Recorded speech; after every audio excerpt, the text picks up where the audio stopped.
Holy crap. People persist in doubting the evidence. Don't run and hide. Don't be afraid. Don't turn away any longer. The truth will set you free. You're listening to Jimmy Church Fade to Black on the Dark Matter Radio Network. We're turning all of our antennas towards Jimmy Church on Dark Matter Radio. And now, your host, the captain of conspiracy, the prince of paranormal. This ain't your daddy's radio network show. This is Jimmy Church, Fade to Black.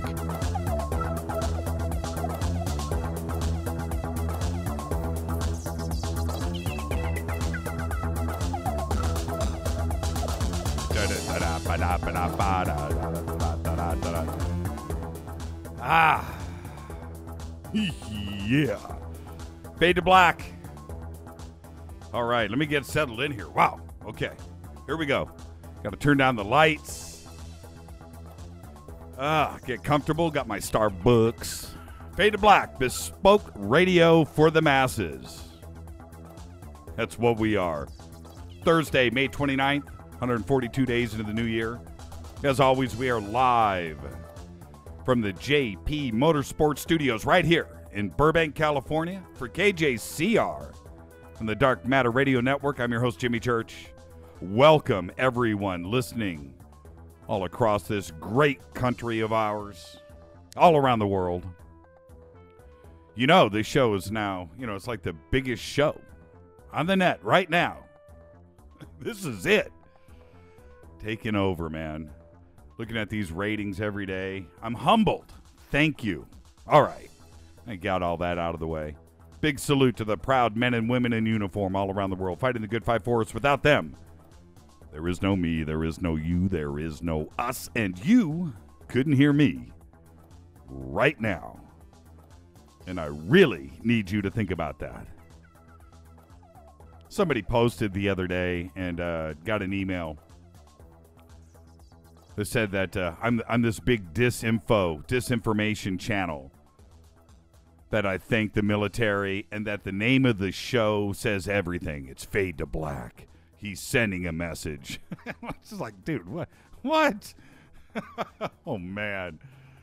Oh, hysterical. And they went on and said, look at his name. It's not even real. Man, it's the Vatican, it's the CIA, it's NWO, it's the Illuminati. It's all wrapped up in Fade to Black. It's just like, what? Oh, man. That is an honor to get that pinned on you. Hysterical. Somebody that's obviously never listened. All right. Okay. Let's go. Let's get this one cracking. Everybody ready? I am. Fired up. Seriously. 3 cups of Starbucks before the start of the show. Yeah, rest. And it's all good. Today, singer. Are you ready for this? I need everybody to sit down and soak this one in. And I can guarantee you right now, this is the only radio show in the country that's about to say what I'm about to say. Today, singer Carla DeVito is 61 years old. And before you go, huh? Carla DeVito is the singer, the brunette, the singer that sang with Meatloaf, Paradise by the Dashboard Lights. And right now you're going, oh, yeah, that's right. She had pipes of doom. And if anybody out there knows Carla, anybody at all, tell her I said so. Tell her I said happy birthday. She is 61 years old. Carla DeVito. This is probably the only show. But she got it. And, man, did they dominate there for a while, those two. Unbelievable. But she had pipes. She really did. Carla DeVito, 61 years old. Okay. Our dead guy's birthday's today, and I didn't know this. Kind of strange. Kind of bizarre. 2 dead guys' birthdays today.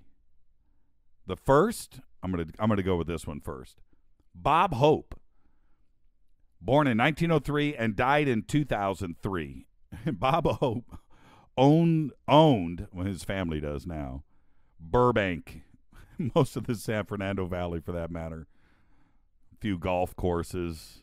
Bob Hope died in 1903, or born in 03 and died in 2003. Kind of strange. Yup.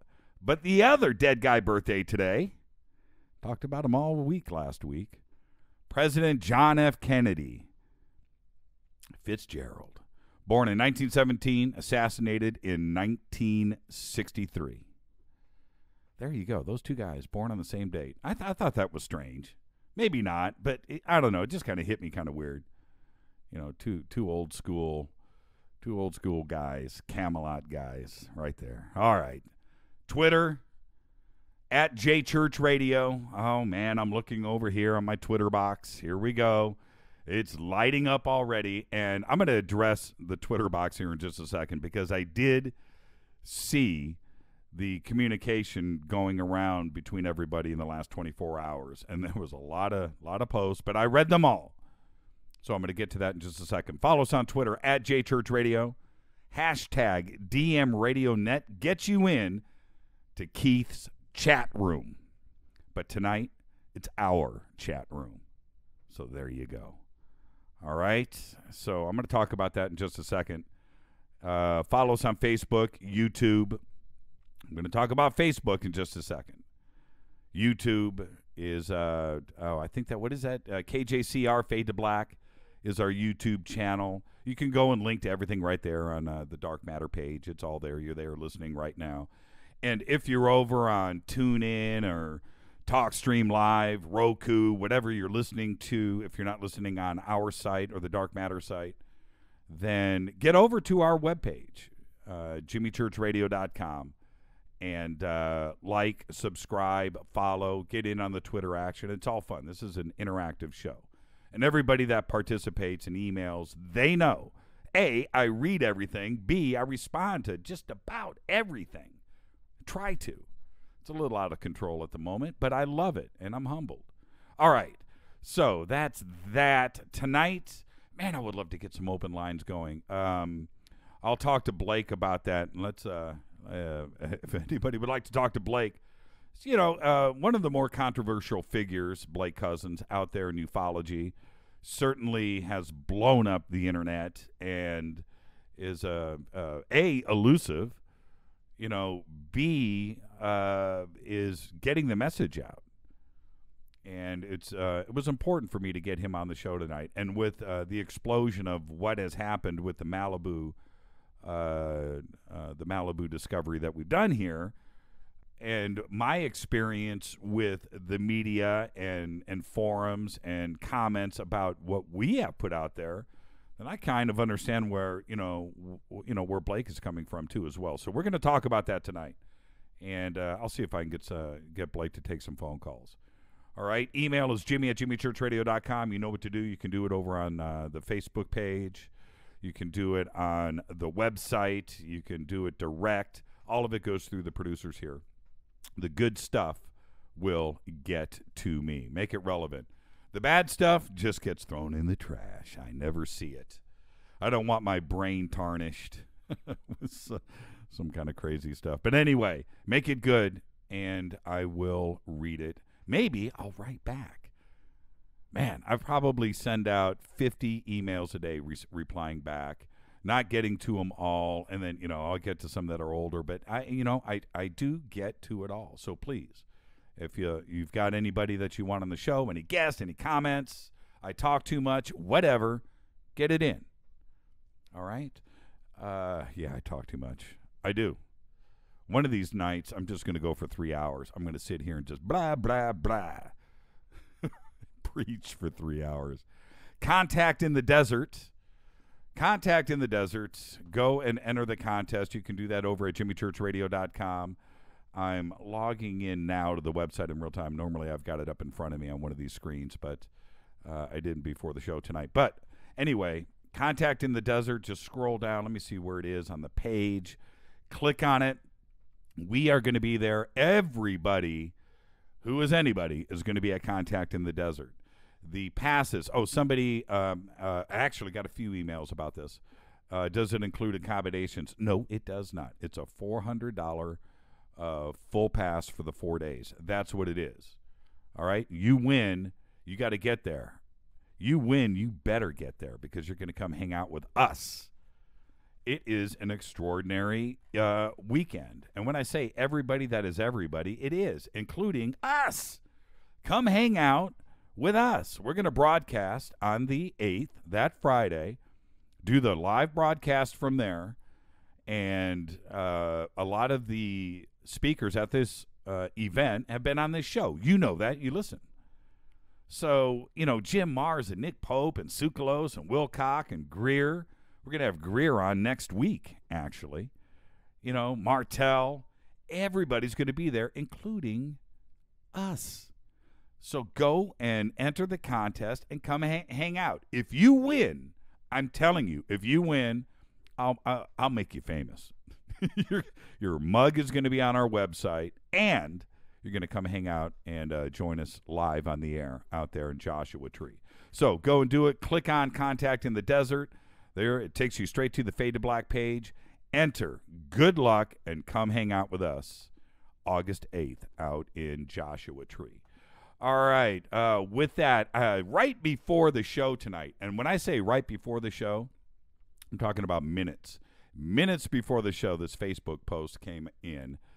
And I shut down Facebook, by the way, during the broadcast. And I have to do that because of the bleeps and the tweets. Every time I reset Facebook, anybody can tell me how to do it. I would love to find out.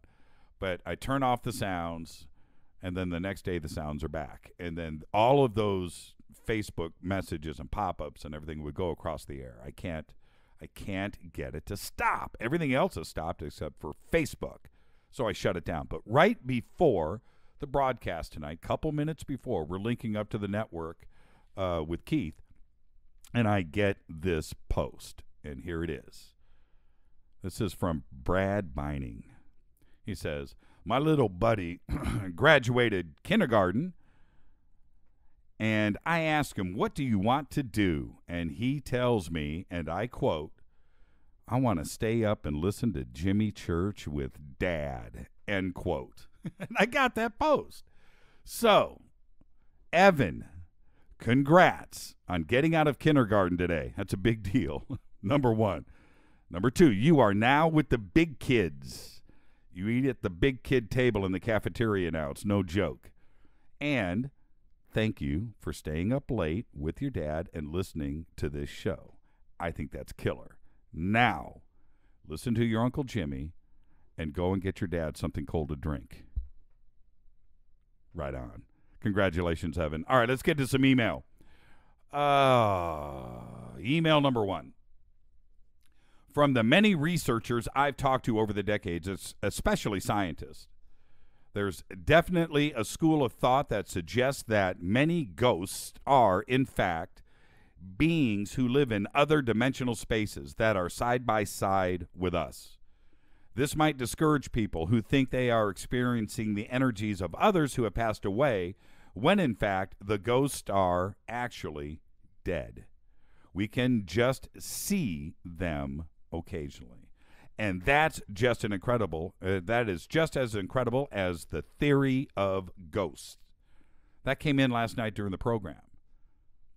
That email was from Lee Spiegel of the Huffington Post. And Mr. Spiegel was listening to the program last night from the East Coast. And I got this in, and I didn't know if I could read his name on the air last night. So I talked to Lee about it today. He said, hey, man, it's cool. Yeah, go ahead. Do it. So I just read it. And it was very relevant with Joshua P. Warren's appearance last night, which was absolutely amazing.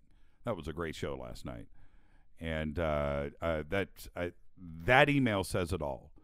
And Joshua is one serious researcher. And I just had to read that today again because it was a great show last night. Now, also, I was checking email last night after the show. Got a couple of emails that came in.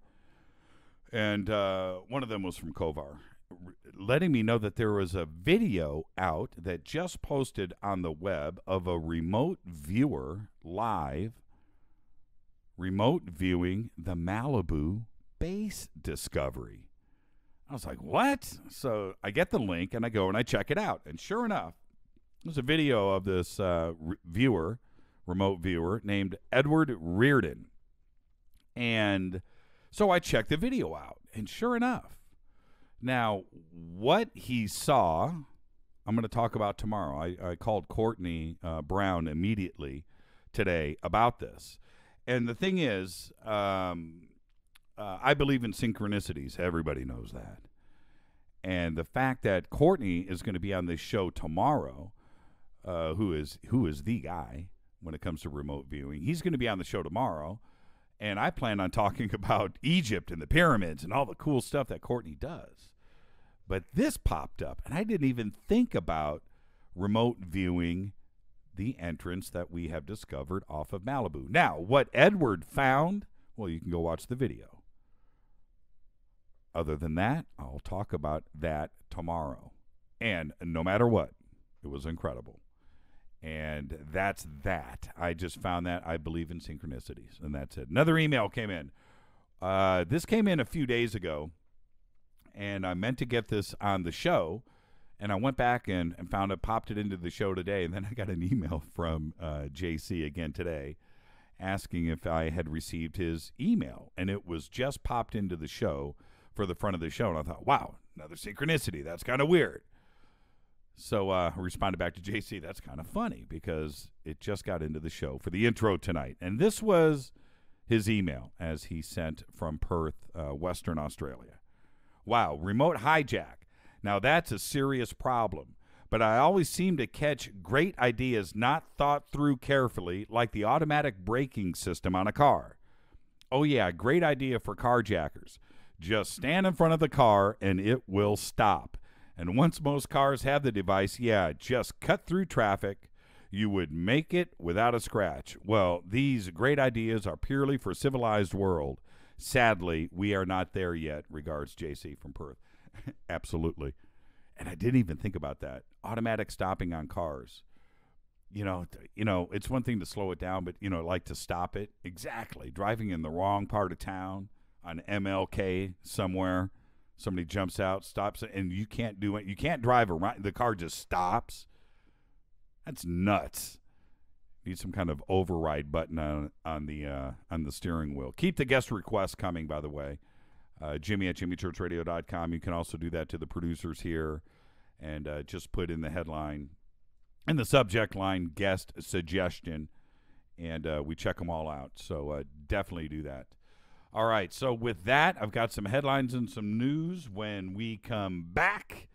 This is Fade to Black, the Thursday edition, Bell Gab. That's right. Fade to Black at JChurch Radio, hashtag GMRadioNet. Jimmy at jimmychurchradio.com. You know what to do. Come back with the news, and then we'll get to Blake Cousins. Don't go anywhere, and don't touch that mouse.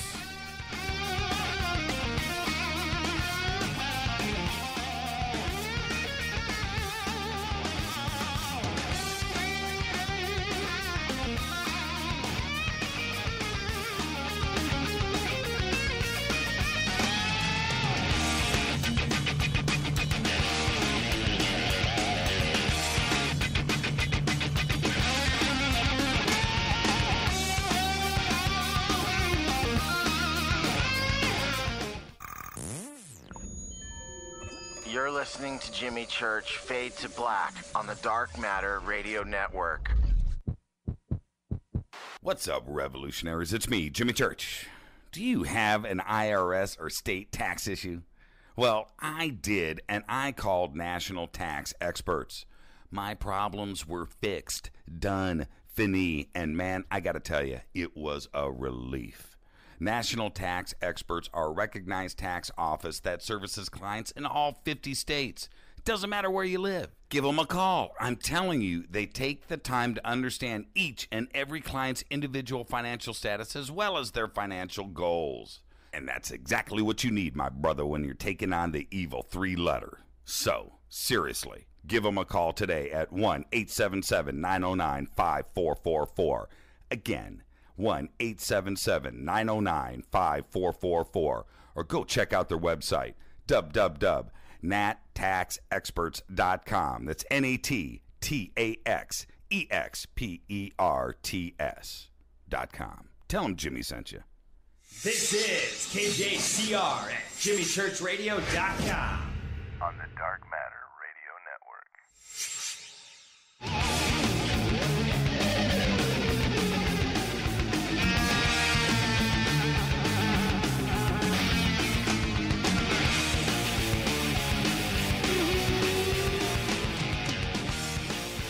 All right, everybody, welcome back. Fade to Black, the Thursday edition. Tonight, Blake Cousins, Dr. J. Andy Ilias from Third Phase of Moon. Tomorrow night, Courtney Brown. Follow us on Twitter right now, at JChurchRadio, hashtag DMRadioNet. Get in. Somebody just said, post the link to the video. The remote viewer. His name is Edward Reardon. R-I-O-R-D-A-N. And go find it on YouTube.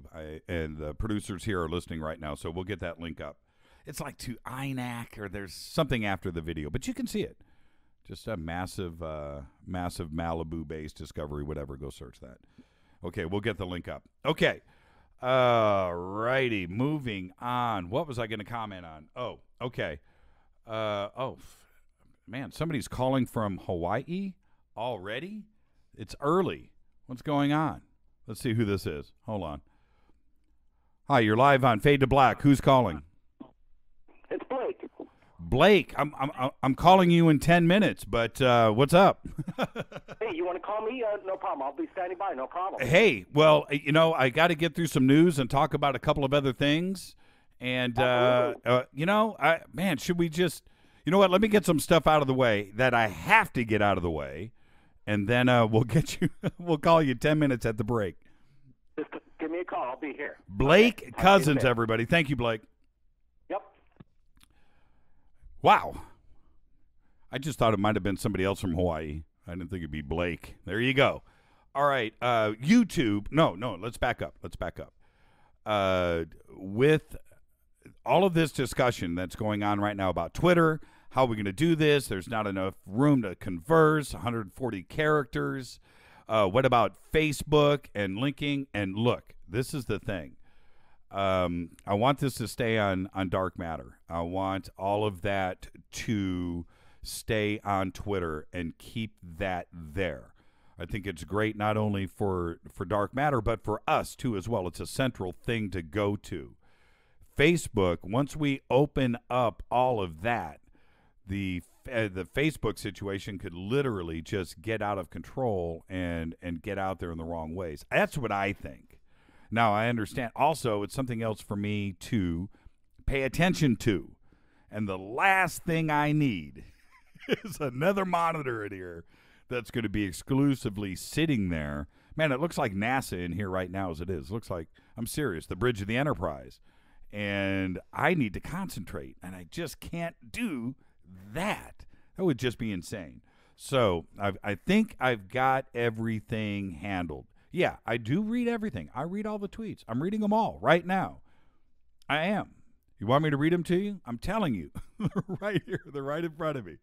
Okay? Obvious guest suggestion. The man himself, Mr. Art Bell. Yes. I ask Art every single week, to come on this show. He's well aware of my desire to get him on this show. I have the sneaky feeling that when he's ready to break silence, it will be here on this show.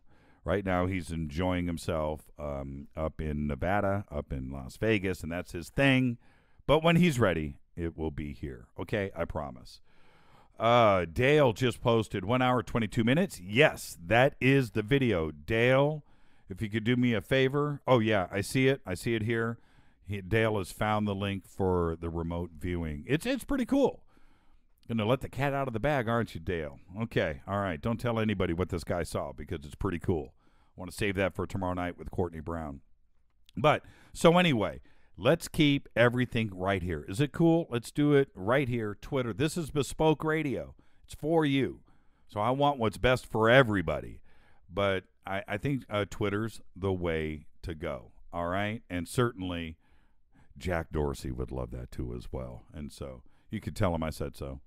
All right, so that's that. Let's get to the news. I've only got a couple of things, but I wanted to get them in tonight, which is, number one, finally, trending on CNN, there it popped up right now before the show, Flight 370, in between Gwyneth Paltrow and Brad Pitt attacked. But you know what? They got it in there. And the breaking news on 370 is, the pings came from the boats. They finally figured out, and I don't know what rocket scientist is working on this, but the pings were from the boats. And they found out that the pings followed the path of the search party. I was just like, you've got to be kidding me.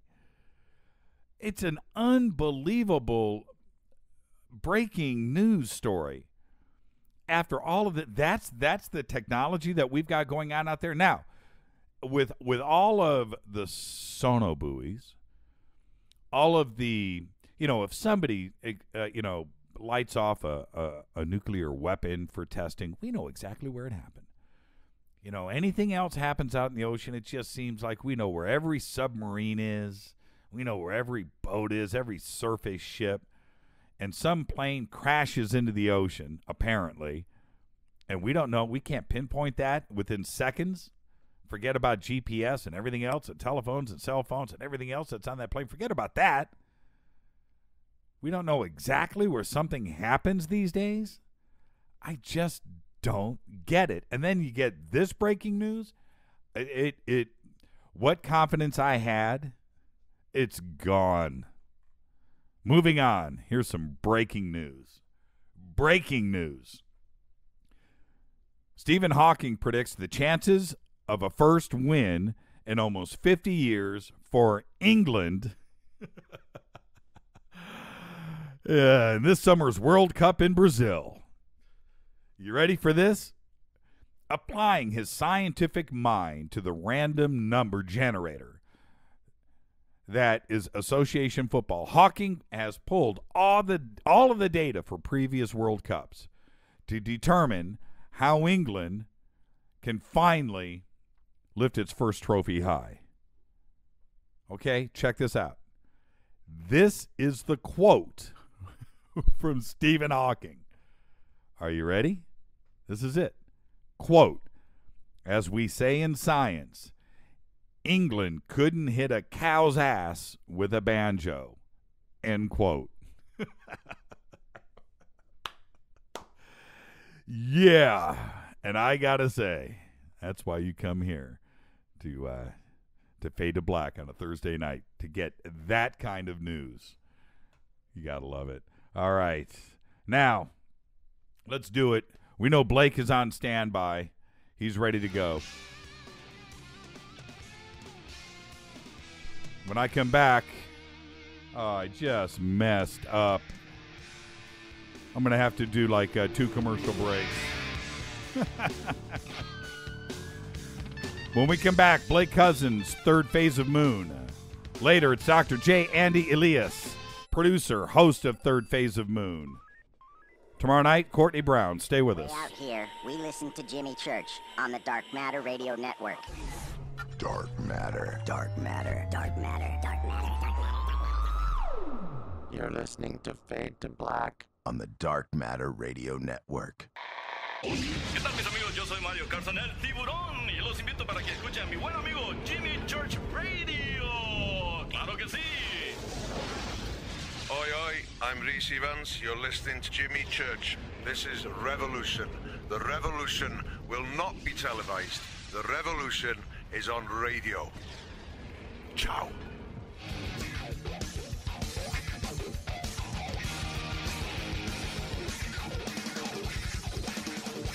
This is William from Lock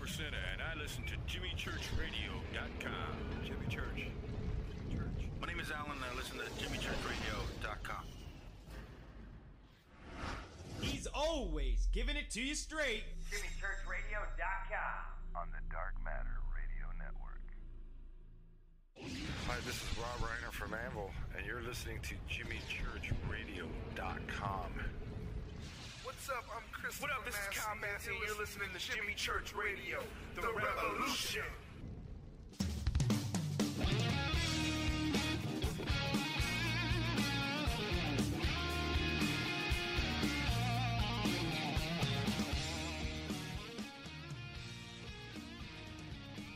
All right, everybody, welcome back. Welcome back. Fade to Black.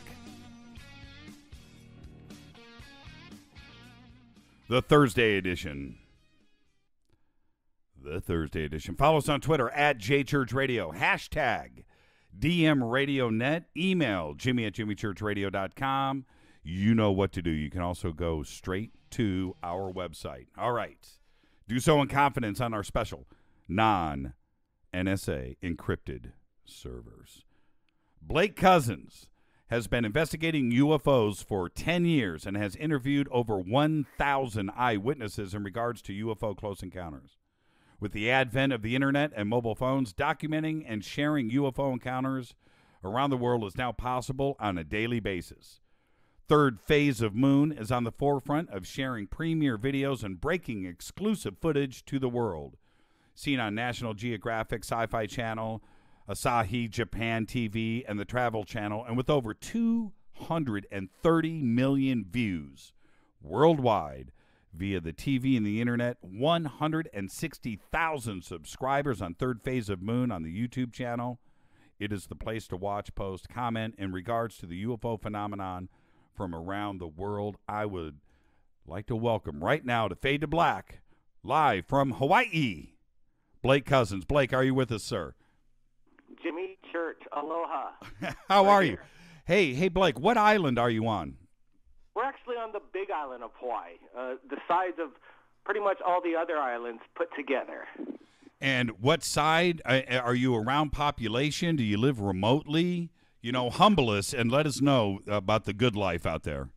Well, you know, right now it is a beautiful, cloudy, windy day with trade winds. I don't mean to make everybody jealous, but it doesn't get much better than this on days like this. We're out in a little small town called Honoka'a, and, you know, the population's around 3,000 to 4,000. So, yeah, to get anywhere, to watch a movie, you know, go to a nice restaurant, get a six-pack. You know, it's almost like you have to go cross-country, 45-minute round trip kind of a trip to get to, you know, little cities. So we are pretty much in the middle of nowhere, in the most, you know, remote place in the world, in the middle of the Pacific Ocean. It's quite amazing. So no traffic up and down the street, no pizza delivery cars, nothing like that. And if somebody is around you, they are there for, you know, they know where they're going, in other words. No surprise visits. Absolutely. You know, you can't even order Domino's where we're at. And the traffic, it's actually one of the most dangerous roads in the United States because you have these one-lane roads and you have cars going in opposite directions at 55 miles plus. So there's you know, the casualty rate, unfortunately, is quite high. But the traffic is very, you know, easy going. But to get anywhere, again, it takes about 45 minutes just to get to, you know, the closest theater or a Domino's. Oh, right. Well, okay, let's get this cracking. You know, I know that you listen to the show, and thank you for that. You know, it's just you and I talking. We're just going to sit down. We've got 5,000 miles between us this time, but normally, you know, it's a free-form conversation, and I'm excited. And let's just get this moving forward. We got a lot to cover tonight. I wanted to thank you, first of all, for having me on the show, and also for what Third Phase of Moon is all about, is sharing people's information. I wasn't aware of this breaking news situation that you put out yourself, and now all the main media is pretty much picking up on it. The video you shared was this discovery underneath the ocean, of the Pacific Ocean, right off Malibu, of what looks to be a massive underground base. We called it ourselves on Third Phase of Moon because we want to go to the people that are interested. If we're not alone in the universe, could it be a possible alien base? It's a massive structure. We don't know what it is, but Jimmy, man, you put something out there, and the people on ThirdPhaseofMoon, I think it's only been up for a few days, and it's already up to 125,000 hits. That's amazing, and we've seen the same. Your audio right now it's breaking up a little bit, but it's getting better. So let's just ride this out, and if it doesn't get any better, we'll call it. We'll reestablish another connection. But so aside from what's going on, how did you and your family end up in Hawaii? How did that happen? Well, it's quite interesting. My dad always was interested in surfing as a California boy, and basically moved the entire family in 1973. We were 3 years old to the North Shore of Oahu, where the big surf was, Pipeline, Sunset Beach, Lani Kea. And my dad fulfilled his dream to be a big wave rider and pretty much conquer these massive swells. And so we had a beachfront property, and, that's what brought us here and kept us here. Our dad later on got into the sugar industry, which is one of the biggest industries besides tourism at one time. And he was quite an inventor, and he invented some product out of the sugar that was harvested from the sugar cane right here in the Ponica, Hawaii, the plantation. Very humbling scene here. I have seen, I watched one of your documentaries on Hawaii itself. I actually watched that a couple of months ago. And the same things have been going on out there that, have been going on off the coast here in Southern California. And was that something that, you growing up there with all of the activity on and off the coast and, throughout those sacred valleys and things in Hawaii, was this something that you were aware of as a kid and, all of the natives there? Was it something that was talked about? Well, it's quite interesting. Basically, we were required as students here in Hawaii to take 4 years of Hawaiiana, and that involved the culture of the Hawaiians and the different kind of gods that they had to worship and their language. So basically, at a young age, we're exposed to spirituality and possible different kinds of gods controlling the environments right here in Hawaii. Kind of opened up our minds at a young age of what are the possibilities. And being in the state, there are multiple UFO sightings. And if you said you saw a UFO here in Hawaii, people aren't going to quite look at you as a kook. They're going to look at you and go, hey, I saw a UFO as well. Pretty much, a lot of the population here have seen something in the skies that they can't explain. How do you explain the success of ThirdPhaseofMoon? And I have followed Third Phase from the very, very, very, very beginning, and I've always scratched my head and just thought, man, how in the heck is Blake getting these videos? I'm a little jealous, and and how, so let's back up. I need you to just help me. It's something I've always wondered about. How did you guys launch this, and what the heck does ThirdPhaseofMoon mean? Aren't you missing a couple of words in there? I've always... Well, there you go. Most definitely that's a question that will be answered tonight. Well, let's start off from the beginning. Why is ThirdPhaseofMoon basically the top-rated and top-watched and most subscribed UFO channel on YouTube? It's a phenomenon. I really can't explain it. I could give you a few reasons why I think it worked is because in the beginning, there were some videos out there, most definitely suspicious videos that we put out. And, we wanted to put it out. We didn't know where they're coming from, whether they're real or not. Most likely, they were probably most likely not real. But the response that came in on it was, a lot of negativity. And that was something that, where's all the hate coming from? Let's be a little bit more... as a journalistic point. Let's film on location. Let's meet people. Let's interview people. Let's start to Skype interview people. And I think one of our first episodes where I'm actually doing my first kind of impromptu journalistic Blake Cousins kind of thing definitely came across quite awkward, I must say. But people responded in a very positive way because back in the day, there was really, and still really is, not a face behind UFOs, somebody that, can reach out to. Somebody reaches out to us, we'll respond back. they send us a video. We'll give them our opinion of what it is. We're not like how MUFON dropped the ball. They'll take your footage, post it up, but we'll never do a follow-up. And I think that's one of the reasons why Third Phase is where they're at right now, is because they feel like they're part of a big community, which has grown to be quite huge and humbling as well. Because when there's that kind of people watching you every day, right, put you in a place where you really want to do what you do well. Blake, the connection is a little funky here. I'm going to take a break. Let's just take a break. And Keith, I'm going to run the the outro music. And Blake, I'm going to call you right back. Or let me try to give you a call on my internet phone. I'll give you a call right back. And okay, call me. It'll be a full line. Okay, you got it. Call me on the other line, the one that you called me on before. It'll be a different line. It'll be some kind of it's a Google number, but you'll see it. Okay. Call me on the 323 number. Yep. Okay, bye. Okay. All right. Well, we're going to try to reset. Sorry about that. But, that's Hawaii, and we checked. Blake and I talked for the last couple of days on the hard line. No issues. But, for some reason right now we've got some issues going on. All right, so while I'm waiting for Blake to call in, and we will just kick it here for a second. Audio sucks. Yes, I see that, Brad. I'm reading down through Twitter right now. Solution for extended questions longer than 140 characters, send an email. Yes, that is an answer. And, and what we are talking about right now is the, Twitter. And I think Twitter's great, and the box is great. The Twitter chat room is awesome. I do agree with, you're limited on characters. We will figure it out. Okay. Got Blake calling in right now. Let's see if we got something a little bit stronger here. All right. Blake, are you there?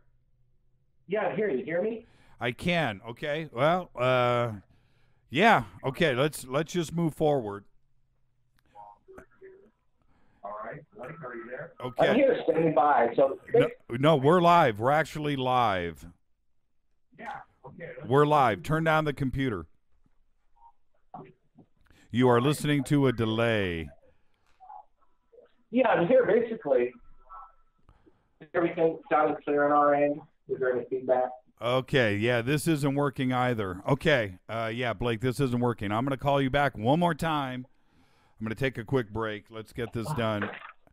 It's just, it's not right. I'm going to call you back on your landline. Stand by, and, yeah, I apologize. We'll get this happening. Blake, answer your phone. I'll call you back in a second. Stay with us, everybody.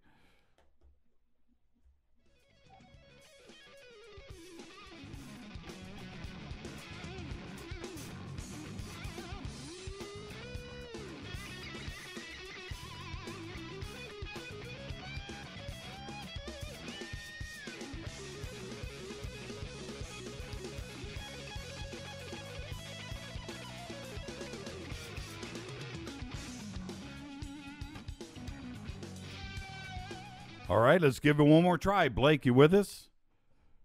Right here. You guys coming in loud and clear? How do I sound? Now you sound fantastic. Yay. Yay. Okay, so back to Third Phase of Moon. Where did the name come from? Well, basically, I was coming up with a name for a YouTube channel. I had no idea what direction we're going to go into. And basically, we made a movie back in the day, in the year 2000. And the movie was called The Night Marchers, and it's based on a local legend of Hawaiian ghosts that if you come across them, you'll never be seen again unless you do a few things. And basically, we did this movie called The Night Marchers, and these Night Marchers come out on the Huakai Po, as the Hawaiian legend says. The Huakai Po basically means the third phase of the moon. So when I started to come up with the YouTube channel, I wanted to call it Third Phase of the Moon. But I'm like, when I start typing this in, it starts to get a little long. So basically, I broke it down and I took the out for some odd reason. And when my brother shows up, I say, hey, check out our new YouTube channel. He says, why'd you name it Third Phase of Moon? And to this day, it's really an interesting thing. That why does the UFO phenomenon have to do with a third phase of moon? It is what it is now. You put it up, you put UFO on Google, third phase of moon will pretty much pop up right next to it. It's established as one-on-one. Yeah, no doubt about it, and it is a phenomenon. And you touched upon one thing earlier, so let's back up really quick. When you first started getting these videos in, and I do want to comment because I'm now facing. We here at Fade to Black are facing some of the same criticisms that you have been facing over the years. So when something comes in and somebody says, it's another third phase of moon, CGI fake video, how do you deal with that? And who is there a judge and jury at Third Phase where you guys look at these and try to consider what you're going to put out, or do you just, as it comes in, it just goes out and you let everybody else pass their own judgment?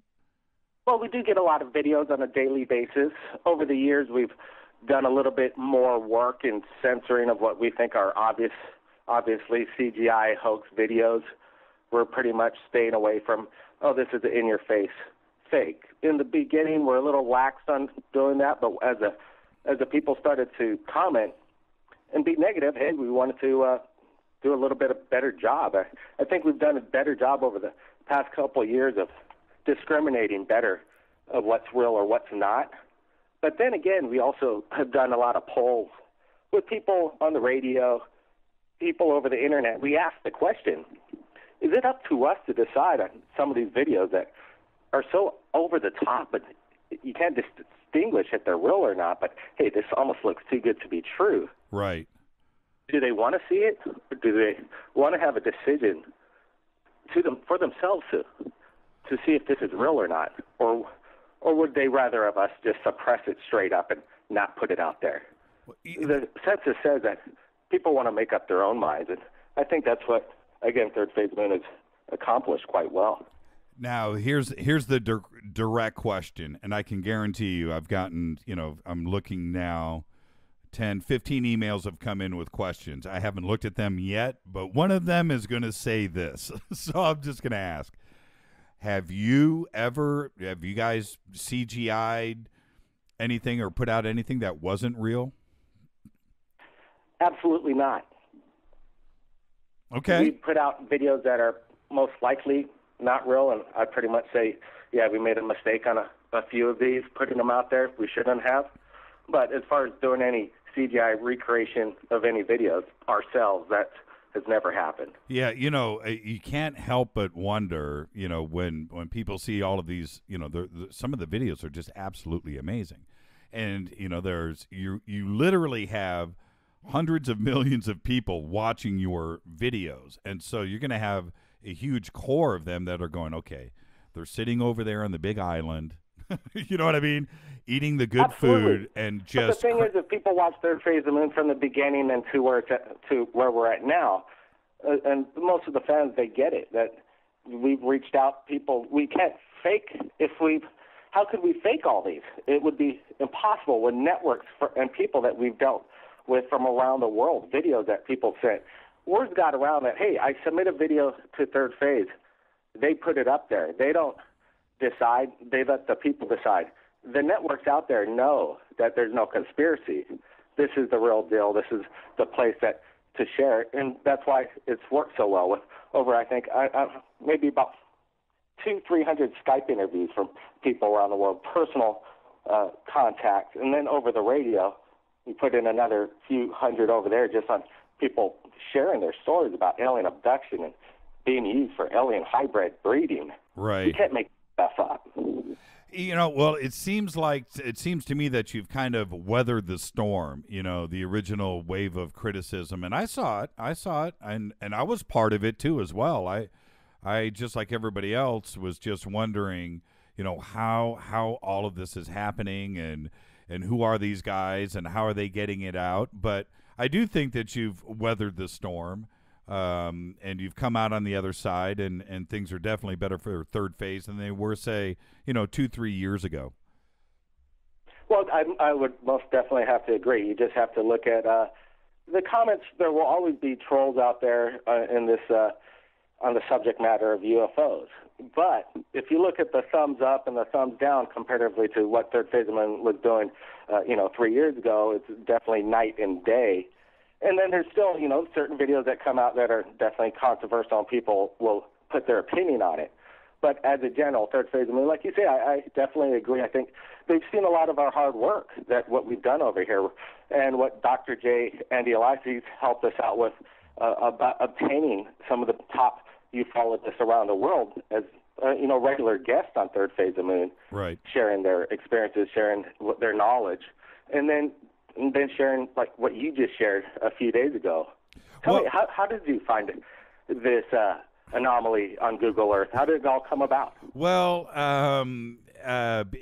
obviously, without revealing a bunch of sources or anything like that, I won't go there until we roll out with the rest of this media over the next couple of weeks that we're working with. But that being said, yes, some images were sent to us here, and where they said, what do you think this is? This is something curious.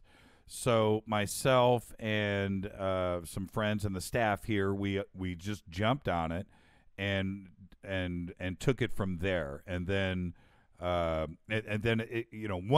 one little image led to another, led to some software, and got under the water and started really looking at it. And that's when we realized that because there wasn't any other mention of this anywhere on the net, or certainly a lot of mentions about the UFO activity, but there was never anything here about this. And certainly what was one of the big alarms for us that went off was that it wasn't like a named geographic feature. You know what I mean? Like the Malibu Cliff or the Malibu Pillars or this or that. There wasn't anything out there about it, and it was completely ignored when obviously there's something there. And why it didn't have a name or any reference was very curious to us. So that's when we just took it one step further and really got into the investigation. And like you, decided to get the publicity out there and make sure that it was dated.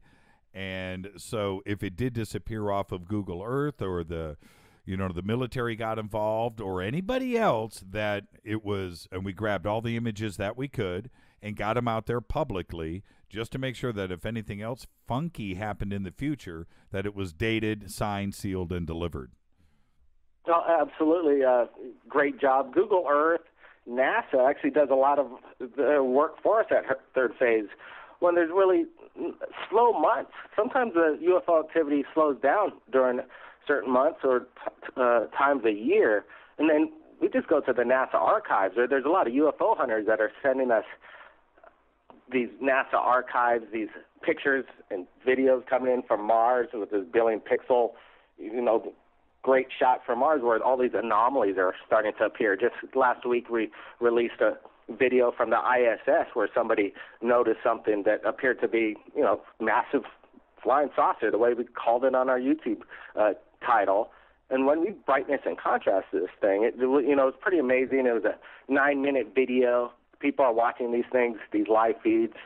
And then you have this guy called the Truth Seeker just going over these images from Mars. And ThirdPhaseofMoon will put up some sensationalistic pictures that come straight out of those Mars pictures, because people are seeing some pretty crazy things. There's what appears to be like a lizard on Mars, or a machine, or an alien with a ray gun. It's just pretty outrageous claims. But if you look at the photos and after we enhance them, there's something to it. It's interesting. People want to look at them. They want to make fun of them.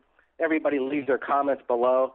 It's a great social place for people at ThirdPhaseofMoon as well. They have their own networks, and they make friends. They share stories.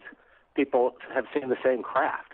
So the ThirdPhaseofMoon has kind of become its own social network for people that want to know and discuss their UFO story. If they got video, it's pretty interesting. It's humbling again. Yeah, it is. It is very humbling, and I know, well, I can't relate totally what you're going through.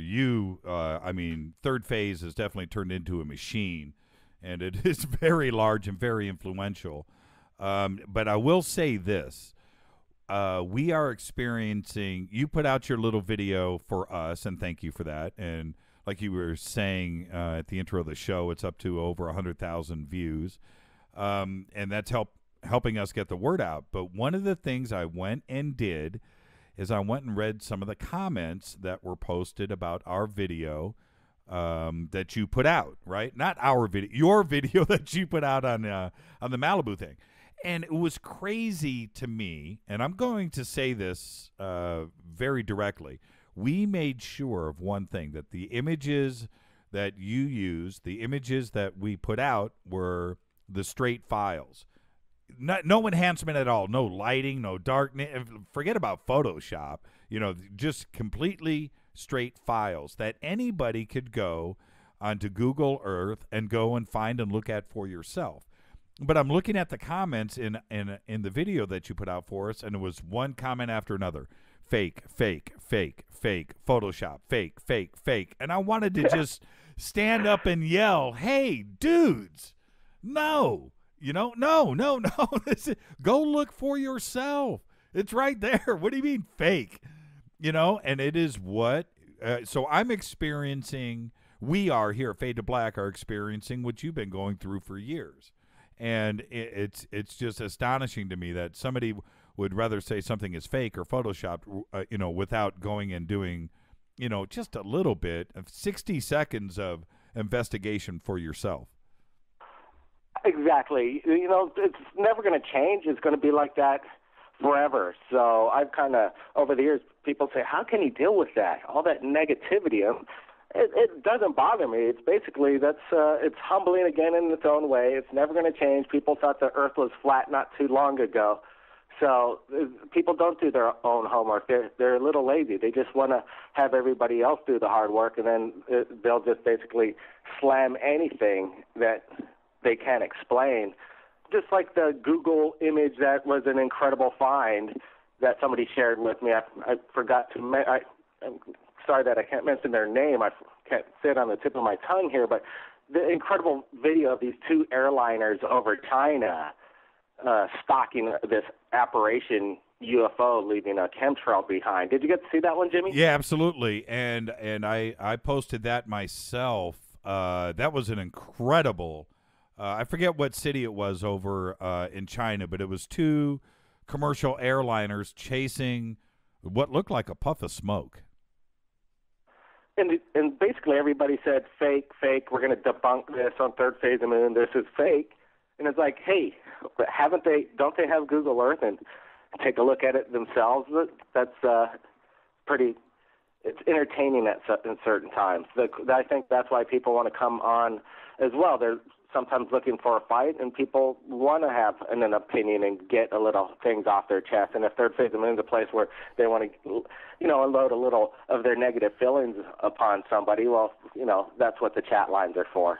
Yeah, and for us, and I agree with you, and for us, what was important was not only the integrity of this show, my reputation, but also Keith and Art and Dark Matter and everything that is involved with this show. It's all about integrity and the truth. And if I in any way backed putting out some kind of photoshopped images in this, I realize that how big this story is. I realize how spread out it is on the net, and I realize the media that is contacted. I realize all of that, but it would all be for nothing, and the show would mean nothing if anything was fake. Which is why we made sure that we put out the coordinates, and all of that. And that's why I had to go back and put out our own video stating these are undoctored. This is not, I hate saying undoctored. That's so old school, but unmanipulated files. And reputation and integrity in this industry, we're already rolling that rock uphill. Totally. And you cannot put out one thing that is wrong or fake. You can't do it. You can't even do it once. If you do it once, then everything else is labeled that way. The thing is with Third Phase is we are getting so much information in, and a lot of people really, if they capture something, really don't need the fame and glory behind it. So then they want to leave their names out. They want to have their audio taken from the video because they don't want to have any relation. They don't want to have any directions to Google Maps. So in all senses, we always can't give out the exact details behind the video due to the fact that people don't want to be associated with the video. And I can't blame them with all the hate that comes out there. But then there are also major videos on Third Phase of Moon that you just can't deny what you're seeing. It is what it is. It's in the sky. People have shot it. They've spoken about it. And it's, again, just the videos that come in. I'm always surprised, like, what's going to be the next video? Right. How can it get better than this? Right, and right. Let me tell you, I think I have yours on my the front page because that's still a tough one to beat there, that way you got. Well, you know, and somebody just tweeted was our video, the Faded Black video, in response to Third Phase of Moon. No, it wasn't. Blake did an excellent job, and he gave us credit and the names and Maxwell and Dale Romero, those, you know, and Fade to Black. They're all in the video, and you did. So I'm just responding to Twitter, which is blowing up in front of me. Also, that's what we do here at Third Phase. As much as we possibly can, we want to credit the person who shot the video first, because that's the person that deserves the credit. If they want to have the credit, we'll put it up there. We'll give them a link to their website and definitely do that. There's so many people out there now in the internet age will just basically rip your video off and do their own thing with it, and the person who shot it hasn't had any credit due to them. Like we've dealt with the Travel Channel, the National Geographic, where we've licensed some people's videos of these UFOs, and you know there's a monetary gain at points that a little kickback. Nobody's going to retire off a UFO video. No. If they're going to get a little credit, a network wants to use it, they should be rewarded. Absolutely. And there's these people on YouTube that just constantly are just rip off artists, give credit where no credit's due, and do their copyright infringement. It's a constant problem. Now I can't believe this email just came in. I was getting ready to go there right now. So now I'm going to give this person credit. I was getting ready to ask this question, and it would have been really bad timing. But anyway, I can't let you get away without us talking about Ed. And not only so, here's the email. Can you ask Blake to give an update on Ed, the abductee, with the incredible UFO footage? From what we have seen so far, this is a special case. Thank you. And that comes in from Ryan. Now, in case anybody doesn't know about Ed, I did see the videos. I've seen, I think, 2. And I wanted to ask you about how those videos were shot and the origin of those videos. And I knew they came in from Ed. So tell us who Ed is, how did he contact you, and what is his status right now? Yeah, Ed is one of the most fascinating stories that I've ever seen and heard so far, and I'm happy that he's made contact with us. We're looking at his old videos, VHS videos, Super 8s, and we zoom in on these things, and there's no CGI involved is what we're seeing at all. Well, I think what Ed captured is what Ed's captured. As far as his identity, he's a family man. He's involved in the technology business, but he has no wants or reasons to come forward whatsoever to speak in public. We urge him to come out and say, hey, look, just come out. Let's get on location so people could back up. You could back up your videos. He's not into it. He says he's got so much more in his archive that we haven't seen anything yet. Now, and we're going to keep sharing Ed's videos and photos because so far we really haven't. We invite the people to do their own analyzation of these things, take a look, and see if there is any deception. But so far with Ed, we really haven't seen it. The people are responding to it. People appreciate Ed's story. He seems very genuine when you speak with him. He doesn't seem like he wants any glory when we ask him the questions. He does seem a little sometimes vague on details, but he says we haven't gone through this. I haven't been in his shoes, so I don't know how I would react to some of the questions if I were asked. I remember when you and I first started talking to each other a couple of weeks ago. Right when you guys had just gotten one of his videos in, just right then, and you popped it on the air, and I'm listening to you. I think it was your brother. The two of you were talking. We just got this video up. We're looking at it for the first time. Here it is. Boom. So anyway, I go and I'm looking at it, and it was, well, you know what? It was just too damn great. It was too amazing. It was unbelievable. But it was... Was it the video with what appeared to be like an alien walking within the craft? Yeah, and you could see underneath the craft, it looked like almost like large screen video, blue blinking monitor things underneath, and the reflection of the sky was on the top. It was like metallic, really shiny. Yeah, people were saying it's they're like saying they're monitors built in these things. Well, then in that case, that's a pretty large model or whatever it would be. It's huge if you put that in perspective.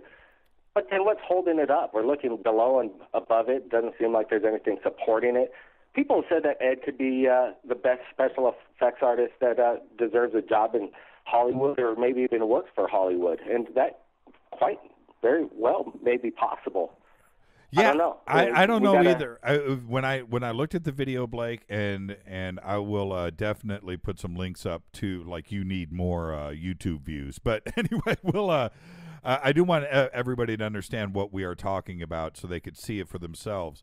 It is certainly sensational, and it doesn't look like anything else I've ever seen before. It is when I first saw this video, and we're just about to post it, I was about to say Billy Meyer, Eat Your Heart Out in the titles. We've had the Billy Meyer documentary on Third Phase of Moon. Michael Horn allowed us rights to put it up there.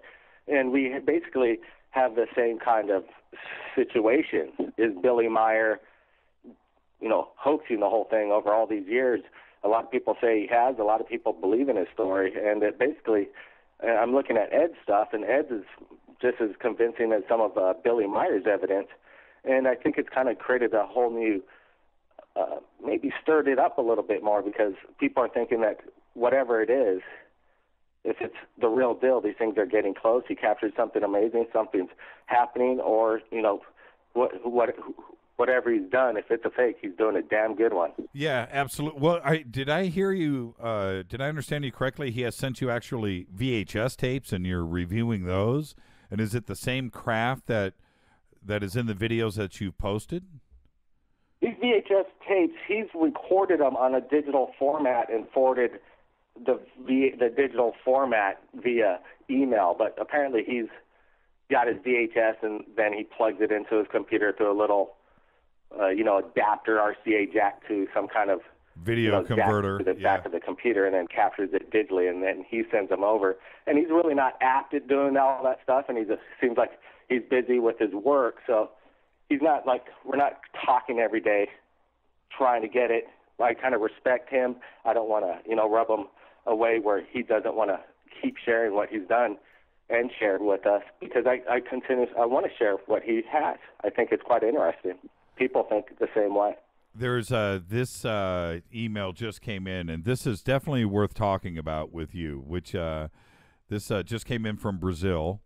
Third Phase of Moon videos are just videos of RC UFO models. Just Google image RC UFO models and check for yourself. Love your show, man. Thank you, from Brazil. That comes in from Marcello. Now, I will say this, and I do want your comment on this. One of the things when you are looking on YouTube and looking at UFO videos, it is rather obvious the prevalence of going down to Fry's Electronics. Oh, you probably don't have a Fry's out there in in Hawaii, but your local electronics store where they've got racks and racks of these RC drone craft, and just throw some lights on it and fly it in the backyard. I've done it myself. And so a lot of it is that. When I see something at night, by the way, I immediately almost don't watch. I can't anymore, if you know what I mean, because you see more of it than I do. But how much of it do you think is actual, RC little drones that you buy at the local hobby store these days. Well, those are a lot of the videos that we don't show on Third Phase Moon when they're obviously, that's a DJ Phantom. There's drones everywhere now. Right. But they've only been around for, a short period of time. No, there's sophistication of what they've come along in the past couple of years is phenomenal from what was out before. I don't think we're putting out any drone footage that I've really seen straight up like, oh, that's a drone. But I think we put up military drone footage that's made it up on Third Phase, mistaken as a UFO, but it's an unidentified flying object. That's what we're putting up there. And if they think Third Phase of Moon videos are all RC drones, then what about the video we just put out just recently that's up to 100,000 hits with the Proton rocket from Russia with this anomalous object that seems to strike the Proton rocket? I don't think that's a drone. Or some of the videos that just came in that we put up from, let's see, a fireball explodes over Toronto. That wasn't a drone. That thing looked like a square. Right. I don't think it was a regular meteorite that kind of disintegrated over Toronto. That thing had a kind of a square kind of structure. What do you think? Have you? What do you think about this USO? I've watched a bunch of your stuff out there in Hawaii. What do you think about this USO situation? Do you get a lot of videos in like that as well? Well, we'd like more. I know Preston Dennett's really into that theory that there's a lot of underwater bases where the aliens would like to pretty much store their vehicles for the night. I'm not exactly sure. I wish there were more evidence of that kind of activity. But with what we just saw with your discovery and your partners that helped in that way, that's maybe makes it more plausible that this theory is correct. We're looking for more of those videos of entry and re-entry with UFOs from oceans around the world.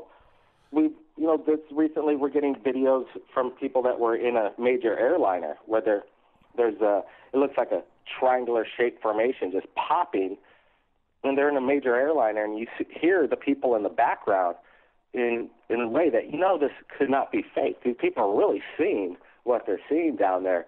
And I think that's why people like Third Phase of Moon, too, is some of these objects, they don't have the technology the way we have it, where we could zoom in, get in 1,000%, put some brightness contrast in it, put some highlights on these UFOs. And I got to admit, I like K5, Paul Barrett's music as well, that, helps along to make it an entertaining view while you're watching this UFO and give it a fun way of watching UFOs, the phenomenon, conspiracies, Third Phase of Moon.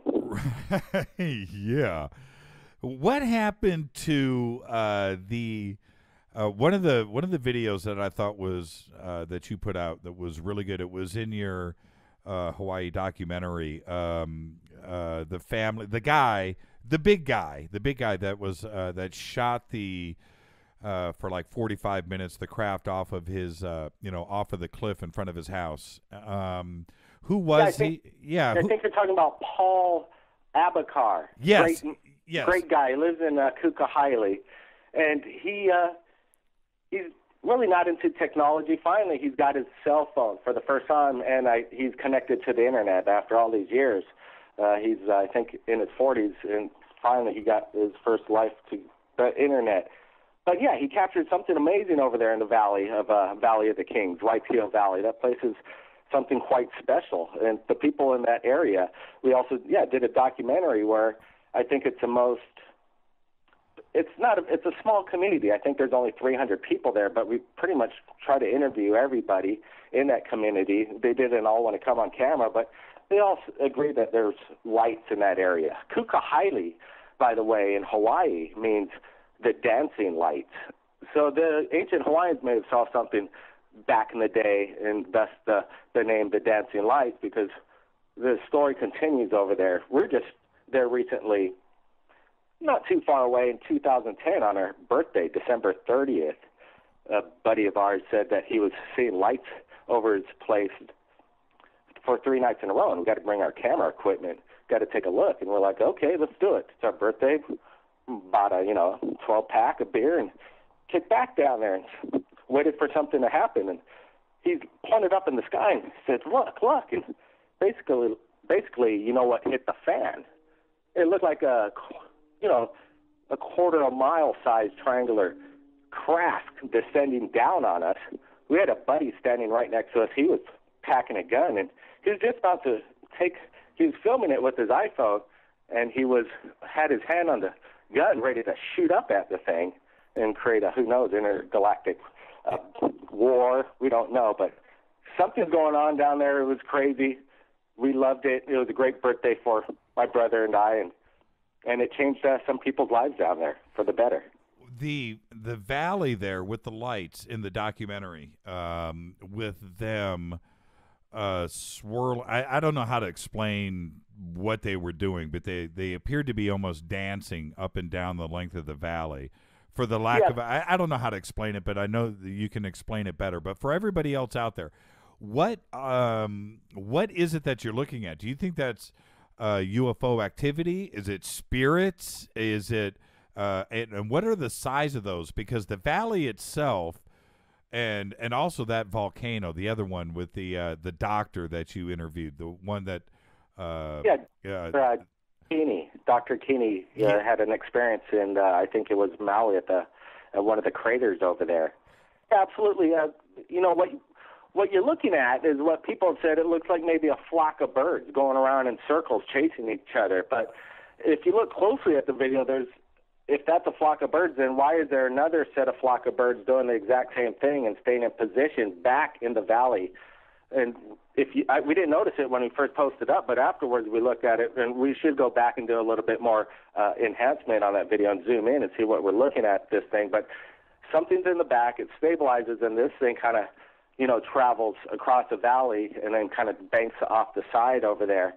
And I don't think they're a flock of birds. The place has been known for many a death. The Waipio Valley has this Luakini thing going on. The Luakini is basically, they have 7 Luakini sites down there, and they're contributed to Hawaiians being put to death if they did kapu, their killing grounds.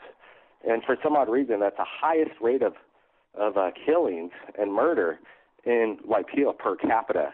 I think 90 people died down there in the past, 5 years. There have been probably about 15 deaths. So, there's something going on in Waipio Valley. It's a sacred place. It is a valley for the kings. It's a place of, you feel something when you're down in the valley. I grew up for, about 10 years surfing down there quite often, getting down there at 6 in the morning and out till 8 in the morning. And had a good surf sesh, but you feel it down there. It's an incredible place on planet Earth. Well, when you look at the video, there's a few in the documentary, but when you look, I don't see birds. It's definitely lights. There's something there, but what I can't judge from the video is the size of them. Because the valley itself is very big, and you can't really, your depth perception is thrown off a little bit. So it could be, little 5-foot spheres, or they could be very small. It's very hard to judge. Do you have any idea how big they were? I would give it a range about, I would say maybe no less than 10 feet, and I would say no greater than 17. Okay. All right. Somewhere around there, I'd imagine. Right. It could be, maybe if it's closer to the walls of the valley on the other side, it could be a little larger, but I think from the video where you're looking at it, it's a little way from the furthest wall of the valley. It seems like it's a little less than midway. So I'd say it's around in that area. The valley's about a mile wide from one wall to the other. So you're looking at a mile to the other side there. A quick question just came in, and you'll understand this because I can't even pronounce it. Please ask Blake about the legends of the Menehune. Yes, the Menehune. The legends go back to the times when the missionaries first arrived here in Hawaii. Basically, the Menehune are what you would consider a hobbit. There were small little mischievous little Hawaiians that basically there could have been a race of Hawaiians that were in miniature in stature, basically the size of a hobbit, and they're seen every once in a while here in the island. People say I saw the Menehune, but basically I don't think they're around anymore. But legend has it that they were once quite plentiful on the islands, and it's an interesting legend. Maybe the Menehune could have been mistaken as possible alien grays. The aliens' grays have been described to be small in stature as well, about the same size of what you'd consider a hobbit and a Menehune. I've never heard of this. Do you? I never have. So I'm glad I asked you about it. What do you think? Do you think that there was an ET connection? Well, I think what is fascinating about the Hawaiian culture is that they believed in multiple gods. They just didn't believe in one god. They believed in Pele, the fire goddess, and then there was Lono, and there was a bunch of gods. And we have a friend of ours, Kamaka Vivioli. He's a kahuna here, and he claims he could speak with his ancestors that are from another star, and he can summon UFOs at times. But he believes that there is a connection. The Hawaiians studied the stars in a way like no other race has, and they knew how to navigate. Who taught them this? How were they able to find this place in the middle of the Pacific Ocean, or were they guided by somehow? So, I think there's a connection with the possible spiritual and alien connection. There's something going on in the islands, and the culture is rich, and the people here really they believe that there's something going on, and we're not being told the truth from our governments. They're kind of anti the government not kind of disclosing what they know about this. What do you think, before I let you go, and thank you, and if I can get you to hang on for an extra few minutes, I already told John if he has to wait, he has to wait a few minutes. But a couple of things. Out of some of the original, back to the original Third Phase videos, what appeared to me, this is, and you're already going to know which videos I'm talking about. It almost looked to me like they were military craft, experimental craft. They were definitely, some of them had contrails and multiple wings and appendages and antenna coming off of those. What do you think those were? Do you think those were off-world, or do you think you guys were, looking at advanced military craft? Some of those videos back in the day were quite fantastic, and I think that they were definitely something that was possibly reverse engineered military, something not entirely non-human involvement. I think it looked too much to be like this was up to something. It had a drone kind of feel to it. I think it was right before the day of drone was known to America.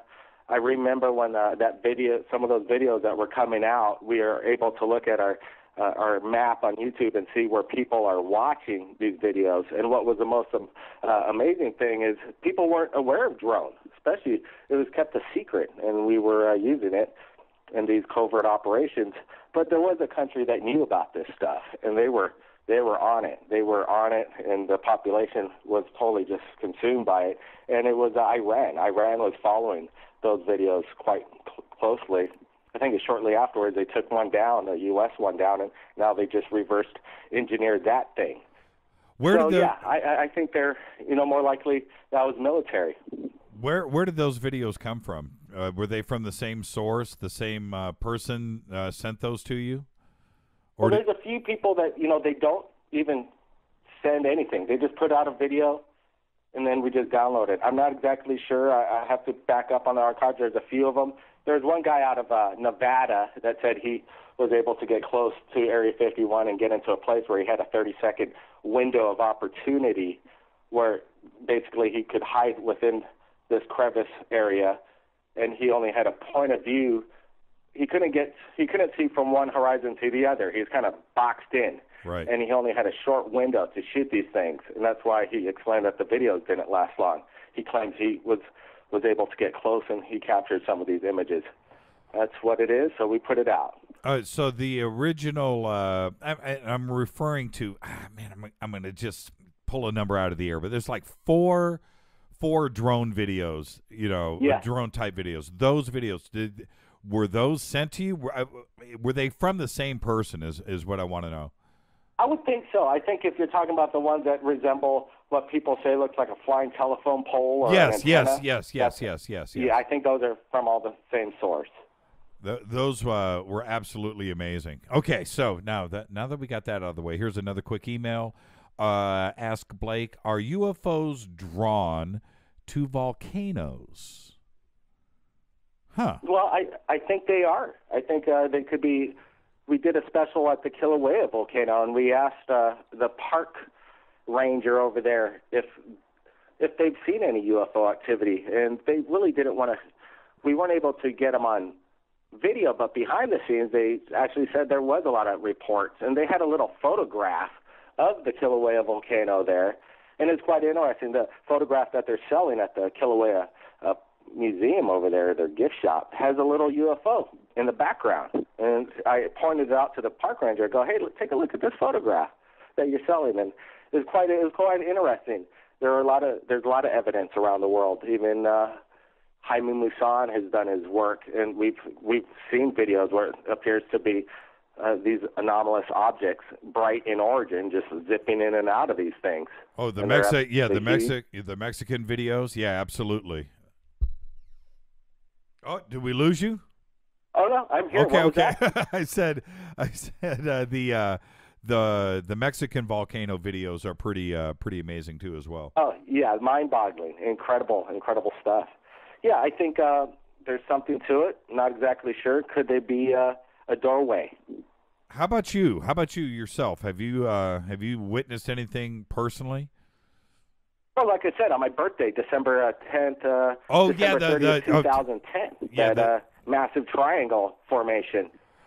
I don't know what it was, but it wasn't making a sound. It was gigantic. And my brother and I, we've had probably about a dozen sightings over the years here in Hawaii. And my brother had another one in California that stopped traffic on the 405. But unfortunately, I missed that one. But, yeah, about a dozen close encounters we've had. Which one? When was this? The 405, which is, that's my backyard. I'm right here in Burbank. Yeah, I think it was around 91, 92. They were coming back from Ventura and coming down on the 405, just kind of getting into Santa Monica area, if I'm not mistaken. And basically, they saw this massive ship just kind of dart across the sky. It left a trail and then darted off, and everybody hit the brakes. Yeah, I all do. At once. I remember hearing about that. And so your brother was witness, huh? He was actually there on the 405 that day? Absolutely, with his friend, our buddy from Texas, Dylan Shalepi, was there, and they both witnessed it at the same time. Incredible. I do remember that. I do. How about really quick? Have you ever shot any video? Absolutely. Okay, which some UFO video of what we didn't know what it was, but we called it a mothership, and it was a broad daylight sighting. And I could forward you that video, and you could take a look at it. My brother and I, we submitted it to CNN, and we didn't get any word back. But we have perspective. It's broad daylight. It's incredible, and it didn't get viewed that much. I don't know why, but maybe I'll put it on my Facebook and put that one up again, because that was an incredible daylight sighting. It was bright, it was white, and we have no idea what it was. Definitely send us the link, and I would like to take a look at it myself. Wow! Now, when are you going to get stateside? Are you trapped over there? I know you do some acting and stuff, and you get over here once in a while, but do you basically stay? Well, we are in the States. Hawaii is part of the States, but if we ever going to get to the mainland, ThirdPhaseofMoon, we want to get out there. We want to get on location to where some of these sightings are, do our own investigations, interview the people that have shot these things. Go on location, take a look at some of these, credible places around the planet that have things that you can't explain. But we also like it here in Hawaii. You really can't beat it. The information comes straight to us from places around the world where why do you even need to go anywhere? It's a great place to shoot, backdrop, archive, and it's comfortable. And our family's here, so it's kind of cool. But when we do get on the road one of these days and travel, Third Phase of Moon viewers and subscribers and all our Facebook friends will go along for the ride, no doubt about it. Now, this is just a question for me. In a couple of your videos, you are walking around like an abandoned building and inside of an abandoned, I don't know what what is that building? Well, we film in them. We like to shoot in places that are so obscure and it almost looks like it's almost an apocalyptic scene. Yes. We live in a place that was a sugar plantation industry back in the day. So there's a lot of industrial warehouses and things like that are basically falling apart at the seams. But I think what you're referring to is just it was a massive warehouse built for a sugarcane experiment to make molasses. I don't know what it was, but it's a big place. It's rustic. We like to shoot in places that, make you feel like you're on an adventure. For Third Phase Moon, I think people like to, get out of where they're at in everyday lives and kind of escape. And Hawaii's a great place to escape to, and I'm glad we get to share that to the people that watch Third Phase. Well, you described it correctly, though, Blake. It is very apocalyptic, and not only that, if I was a kid, that would be the place to go hang out with your buds. Absolutely. It's a cool place to, like I said, I just wanted to know. I didn't know if you own the property, but you can tell that it's just sitting out there by itself. It's surrounded by jungle, and it's very remote, and it's very apocalyptic. That's the best way to describe it. But I was always wondering, where did he find this place? And it's really cool to go shoot at. I'm a little jealous, that's all. Yeah, I don't blame you, man. Growing up here in these kind of areas is basically you could kind of go out and do your own thing. People know who you are, so they're not worried about you, and it's a fun place. You got this bubble that you call the Big Island, and it's a fun place to explore. Well, I got to thank you for coming on, and one last obvious question: why don't you guys have a website? We do, Jimmy. It's www.thirdphaseofmoon.net. Oh, check it out. It's fun. But I've never seen it, and you don't really push it too much. It's all about the YouTube channel. You know what? We don't even push YouTube. Rarely. You've never heard me say subscribe to us at Third Phase. It's just basically, we know we're here. People are watching. They're going to keep coming, and the videos are going to keep coming in. You never know what's going to happen. And, I think we still haven't seen anything yet. I think disclosure will happen, and I think Third Phase of Moon is going to have a reason behind that. Now, you just reminded me. I am going to keep you for a couple of more minutes. I do have a couple of questions. Have you ever been contacted by, some men in black, somebody from the government telling you to do or not do something? Anything crazy happen?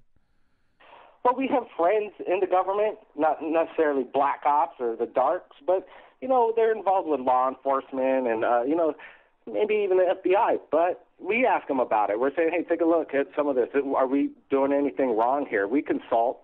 To answer that question, not yet. But, I think we've had disruption. I think we've had some things happen, bog down our computers sometimes. Not exactly sure. Sometimes it's hard to get the content up, and there's issues. Technical happens all the time. Right. We just had to buy a brand new system we had to get rid of the last one. We don't know what's going on with that. But as far as a personal MIB encounter, not yet. Anybody ever contact you? And this is kind of a nervous laugh because it happens here all the time. But anybody ever, just somebody that you don't know what's going on, like, the weird phone call and telling you stop? No. No? No. We've been on the radio for about a year and a half now. We've had the open lines. We tell people to call in. And not once has anybody come on and say, hey, yeah, nothing like that. You will get it on YouTube, no doubt about it. Right. Well, because with this show, and you've just touched upon it, things happen all the time. Technical issues that happen all the time that just shouldn't happen. That normally in a normal life you don't encounter these issues, But with this show, it happens all the time. And like you're saying, you don't know what's going on with the computer. When you know everything should be running right, you don't know why it's running wrong, but it is. And obviously there's some interference coming from somewhere, and you can feel it. It was just like how the radio show opened up in a weird way. We had difficulties communicating just at the beginning of the show. Who knows what was going on? It didn't work on this phone, so we went to a microphone, internet. That didn't work, and then he called me back on this phone, and now we're good to go. Yeah, and we were good to go all week leading up to this show. We tested everything out. Everything is fine, and here it comes. It's showtime. Issues, just the way that it is. So I think, and there are people out there that might not like what we do at Third Phase and getting the word out because they might not. Who knows? They don't believe in it. It's a religion. It's God. There's no such thing as aliens. I hate ThirdPhaseofMoon because they're spreading lies about ET. Well, yeah, there's a lot of things out there that people could do things that affect technology. Now, and I want to give you one opportunity here really quick. Because of the success of Third Phase and the enormity of what you have done and accomplished, you're always going to have those critics. They're always going to be out there. So to the people that go, you know what, check this out. No matter what Blake says, it's all CGI and I'm not buying it. How do you respond to that for like the last time? Let's just put it to bed. Sure. When people say that Third Phase Moon, all their videos are fake, well, then they haven't done their homework, just like they said your video was fake, and this is an illusion that was photoshopped, and this doesn't exist on Google. They just don't do their homework. They don't get it. They're closed-minded. They don't want to believe. That's basically it. People know out there, through the hundreds and thousands of people that I've communicated with emails and sharing their photos and videos, their stories, they know they're not fake. They know they're real, and they tell their friends. Their friends say, hey, take a look at my friend's UFO video. Their friends tell their friends. You can't slow it down. Not every single video on Third Phase of Moon is fake. I would say about 95% of those videos on Third Phase are the real deal, and people need to wake up. Thank you, Blake. All the best. And hey, when you come out here, and thank you for the invitation for to come on your show. I will certainly do that, and that's going to be great. And let's see who has the bigger audience. Okay, Jimmy, I look forward to it. And I'm going to say it like I say it. If anybody out there has captured anything amazing in regards to the UFO phenomenon, contact Third Phase of Moon via Skype, Facebook, Twitter. My name's Blake Cousins, and we'll see you again next time. That's what I'm talking about. Thank you, Blake, and you have a great rest of your week, and we'll be in touch. Thank you, John. Thank you, Jimmy. All right, and man. We'll get Dr. J on. You got it. Thank you, man. He's on next. All the best. Take care, Jim. Thank you. All right, Blake Cousins. All right. Well, I tried to get all the questions out there, and again, the enormity of what those Cousins brothers have pulled off out there on the Big Island is just something to be beckoned with, and it's a monster of an organization. And I will, just like our video is up on. John is calling right away. Wow. Okay, hang on for a quick second. Let's get John in. Dr. Andy. Yes, Dr. J. That's my middle name. Dr. J. Well, I didn't even get to do your bio and introduction. I was okay. So we're a little bit backwards here, but let me introduce you to the world right now. This is Dr. J. Andy Ilias. Yes. And he produces and is the host of the Third Phase of Moon radio show. Yes, there's actually two of them we have. As Blake was alluding to, the open lines. That's Friday night where people can tell their story live to him. And we have our guest show, which I host on the Thursday nights, where we have, like as we were mentioning, top ufologists. One thing he didn't mention is when you were mentioning earlier about interference during shows, is there's been 2 incidences about that, which I could share with you later. But yes, that's exactly right. a bunch of tweets have just come in as Blake left, and so I'm gonna throw these out there really quick before we get to who you are and what you've been doing. This question came in. I meant to ask Blake, is that Blake's full-time job? Is that what he does? Third Phase of Moon? Is that it? Is that it? Well, it should be a full-time job if it's not, but is that his full-time gig? At this point, he and his brother work pretty much on that. I'd say, yeah, most of the time. I think they have some other. They definitely have some other things in the work. They'd like to do another feature-length, cinema style movie, and that's their goal. But at the moment, and since the time I've known them, the majority of the time that they work is creating, going through the videos. They read each comment. They actually do a lot. They really do a lot, and it takes a lot of work to do what they do, and they're actually behind, and that's that. Some of the delegations are sent to me, of course, to do, and even that falls behind as well. So absolutely, it's a full-time job. Well, this is the thing. This is a full-time job for me. There's not enough hours in the week for anything else. Everything in life kind of gets put on hold when you do a show like this 3 days a week, and we should be doing it 4, maybe 5, but there's just not enough time to it's insane. And so for the enormity of what Blake and his brother have got going on, I just can't imagine any time for anything else. Now, about you. First off, you're part of a very successful and respected family here in the Valley. I'll say that first, and if I'm embarrassing you, then you've just got to go with it. But there's that aspect. You went to UCSB. You went to Loyola Law School, Pepperdine. You've got a JD. You're a doctor. All of that on the table. And with your family and what's gone on with them here in the Valley, and again, you know what I'm talking about, and then you jump into this field of ufology. How is your family dealing with that? That is exactly why I use my initial and go by my initial and middle name. And that's actually a question too of why the name I chose instead of using the first name, I used the initial. And the reason why I added the middle name instead of just initial and last name was actually as an homage to the good old Dr. J. Allen Hynek. So I figured instead of Dr. J. Elias, Dr. J. Andy Elias. So that was the reason for that. Okay, all right, I'll buy into that. They don't like it. Pretty much, put it this way: they are very old school.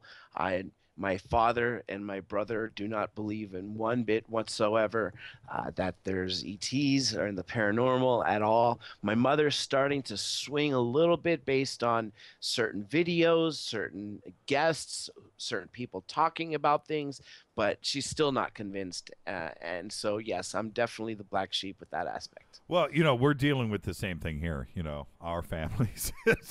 You're not going to get away from that. But without naming any names or anything, but your family owns a restaurant down the street from my house, and it's a very famous restaurant, and it's a historical restaurant. But if you go and take me into there, that wouldn't be a good scene, would it? You just gotta bring a big appetite. Big appetite, but I'll go under an assumed name. No, it'll be fine. Okay, all right. Now, okay, so what happened? That not all of them. They don't come down on me hard. Obviously, they're supporting what I'm doing, because this is the moonlight. Obviously, during the day I work in the legal profession, but this is a passion, and that's the hard part. Obviously, your passion overrides what what you're supposed to do. So if you could somehow combine the two, that's obviously the greatest thing. But yeah, so they're supportive of doing this, hoping it'll lead to something else. But with regards to the topic, one thing that is ironic with them not believing, there was actually a pivotal point in my life where we had a sighting as an entire family, and we realized it wasn't just us because this occurred in another country. A lot of witnesses saw it. It was on the news. It was in the papers. So that was the aspect of it. But yes, you're going to be on the safe side if you come. And I'm, yeah. Well, so John, what happened? in between like law school and this, or did something happen before then? Did you have a sighting? What got you into this? Well, there was 2 sightings when I was a kid, but the thing is, there's sightings. You see things in the sky that are really high above. What could they be? If you want, I could tell you about them. One was when I was a young tot, 5 years old. This was behind another restaurant. My family we're Greeks, so Greeks own restaurants. That's what they do. I deviated from that path, obviously, but Greeks own restaurants, and I was playing with my brother and his friend in the back parking lot of it. The way the restaurant was situated was on the corner, and there was a strip mall. So in between the restaurant, there was other stores. So we were out there playing, and there was a thrift store we used to go to every day, look for toys. And as we're walking out of it towards the restaurant, I look up in the sky, and as in child's terms, the way I described this was a metal cereal bowl upside down, wobbling, and that's what it was doing. And the thing that I thought was weird about it was it was going, from in hindsight, feet wise, I'd say maybe it dropped as low as 500 feet to as high as 10,000 feet, but it would change height and distance pretty quickly. And there was a gentleman riding his bicycle, definitely dedicated a bike rider. He had those tight shorts, in the 80s. He had the hard hat, all that stuff in the early 80s. That was the thing, that bike riders do for aerodynamics. And I remember when I said, hey, mister, what's that? He got off his bike, and he was so entranced by what he was seeing. The bike fell over. I remember watching the bike fall over, and the guy didn't even look at it. And I'm thinking to myself, how is a guy so obsessed with bikes, probably not a cheap one, not even looking at his bike falling down? So I run inside to go grab my mother. Of course, she was like, oh, you're probably not seeing nothing. And it took me a minute to grab her, to yank her outside, literally. And when I got out there, it was gone, but there was the aftermath. Because it's on a corner, there's cars. You could see people parked on the side of the road. I remember vividly a car door open with the guy stepping with one foot outside and one arm pointed in the sky. Some pedestrians ready to cross the road, looking up, one covering her hand over her head. So that was one thing. The second thing was in Greece. Hold on. Before we go to Greece, that was here in the valley? No, that was in West Covina. Well, same thing. Okay, Southern California. Okay, correct. The other valley. But that was out in West Covina. Okay, but that was here in Southern California. I got you. Okay, so let's go to Greece. What happened in Greece? Well, we were visiting one town to another village, should I say, and the way, of course, going through a forest. There's no lighting except from the taxi cab we were in and the stars and the moon. And I remember just, gazing out the window, and what looked like a giant ball, but it was the color of the moon, only brighter. That's the best way to describe it. It was just really white light, I guess is white light, but brighter. It reminded me brighter than the moon. Not as big. It was a lot smaller than that. And it flew across the sky with like 10 or 12 smaller of them. And it wasn't like it was a tail of it. It seemed to be smaller things following it. Made no noise, went fairly fast, and just, flew straight across the sky. So we were all talking about it for, the next few hours until we arrived at the town, went to sleep, no problem, woke up the next morning, and before I even got up, then the news was all around it. Everybody in the family was talking about it. The place where we arrived, they had seen it too. It was on the news. It was they were saying, because this was during the Soviet era, the Soviets hadn't launched a missile. They confirmed it wasn't this. It wasn't a comet. So before even those, I was already in the belief, but that pretty much solidified it. Like, hey, there's got to be something else. It'd be arrogant for us to say that we're alone. I mean, that was just a given. And I had been watching every documentary you could see between those two. So before I was a preteen, I was watching for LA Times classifieds and buying UFO videos. That's what I was doing, literally. I was so into the topic at the time. And I guess kind of carried on and off through the years. How did you meet Preston Dennett? Oh, that was a really interesting story. I bought his book, which is, out of all I've read since I was a young kid, I'd have to say, because I'm a Californian and because he's a good writer, and the amount in the book, My favorite book of all time is his. It was UFOs over California. Now, I bought this at Barnes & Noble, and prior to buying it, I only thought the crash and retrievals that happened were the known ones. The History Channel told us. Roswell, the Texas one, Aurora, 1896, the Pennsylvania Kecksburg, the Mexico Roswell, they had that, and a couple more, Rendlesham and China Roswell. Well, his book just opened my eyes to crazy stuff. And in the back of the book, it said contact author, email the publisher. So I sent an email praising his book saying, wow, you totally opened my eyes. I can't believe it. Some of the stuff you're saying talks about the valley where I live. Like, wow, I wish I saw that. During the Northridge quake, really, there was something watching us. Like, holy crap, this is awesome. And he replied. I guess they forwarded the message, and he replied. And I don't know what came up, why he knew the valley, but he lived in the valley. So we ended up meeting to talk about the stuff. And he was just so nice and so knowledgeable and friendly. We stayed friends for years. And then when I hooked up with Blake and started doing the Third Phase of Moon thing, initially I was just helping them get stories and covering live events. And then I got to an offer to do a radio show. A slot opened up, so I asked Preston if he wanted to co-host a show with me.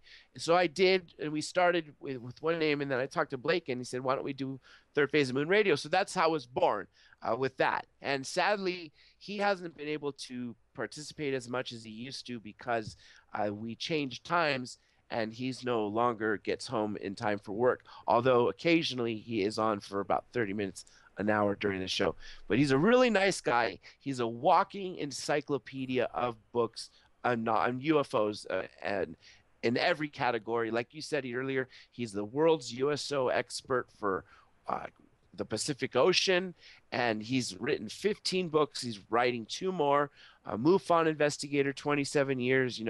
Great guy, and I'm really honored to know him. Listen to this. Hear this? Yes. That's my copy of UFOs over California. Sits right here. Yeah. No, I'm serious, man. That is a great book. Isn't it? Everything from the Eisenhower meeting to, this was great. I was and the illustrations, though, the color section in the middle. Yes, it's just paintings. a great yeah. That is a great book. I'm not here to promote Preston Dennett, but if you go to PrestonDennett.com. Oh, absolutely, man. Preston, gotta give him that shout out. And if you live in New York, there's UFOs over New York. If you live in New Mexico, which is a really great book, UFOs over New Mexico, you'd be surprised about the crash and retrievals there. But yes, I'm glad you got UFOs over California, because that is really filled with some awesome cases. Yeah. So it really is, and everybody knows. I mean, Preston's been on the show here a couple of times, and he was definitely one of the most requested guests to get back on this show. And so we brought him in. We had him in last week to guest host with us all evening. It was amazing. Now let's back up real quick. The Malibu underwater base. What do you think about the photographs? And where are you now with that? You were. I want everybody to know, John was, Dr. J was in the audience when I did the presentation, as impromptu as it was, at the UPARS meeting here in the Valley. And that night, when I introduced that to everybody, that was like the day number 2 of this getting out there. So you were one of the first to hear about it, and you came up to me after the presentation. So now that you've had about a week and a half to digest this, where are you now, and what do you think? I just like to say, finally, Preston's been talking about this. I'm on the fence of whether this is the underground rail system that connects all the bases, or a base for UFOs or extraterrestrials. But I actually tend to think, maybe because it's wishful thinking, that it is the ET base. But you got to be objective. I need more evidence. But what it is, between being human or extraterrestrial. But what it is for sure, to me, God does not create in perfect areas like that. That is definitely something man-made. And finally, Preston's been talking about things being down there. I think this just proves it right there. The size of it is the reason why I don't think it's terrestrial. Now, it could be because I cannot imagine the amount of technology that they've reverse engineered over the last 70, 80 years or longer. God knows when the real, if the 1896 Aurora crash started, maybe they started looking at that technology from then. But point being is maybe they have the capability to create that we just don't know, or it really genuinely is one of the places that these ETs have been observing us for, hundreds of years? Right. I was talking to, and I agree with you, I was talking to John Anthony West today, and I went to reach out to Robert Schock. He's over in Italy, but, we're going to talk to him about this too as well. But I was talking to John Anthony West today, and he looks at it, and this is the thing, and I'm kind of with him on this. What we are looking at is one of maybe 5 or 6 different things. Okay, so either it is something new that was built, let's say, in the last 100 years, and it was built underwater, and the construction went on underwater, and it was built by us with the assistance of somebody else or whatever, and it's very large, but that's one possibility. And then after that, you kind of go down the line. Well, what is the next thing? Well, maybe it was built by ET underneath the water 500 years ago, 1,000 years ago, and that was their entrance to underneath. Then you go to that stage, or you go to the next stage. Maybe it was built underwater by a past civilization 10,000 years ago. Okay, that's a possibility. Now, then you go to the next stage. When was it above water? When was it above, when was it on ground? And then, you know what I mean? So then now we're dealing with 20,000 years ago. Well, I was talking to John today, and he said, look, if it was built above ground, then we have to go with the sea changes and when that was, and that was a long, long time ago. So I'm leaning on this could be a natural cave formation, and that's also a possibility that's also out there on the table. No matter what it is, Dr. J, no matter what it is, it's a fantastic find.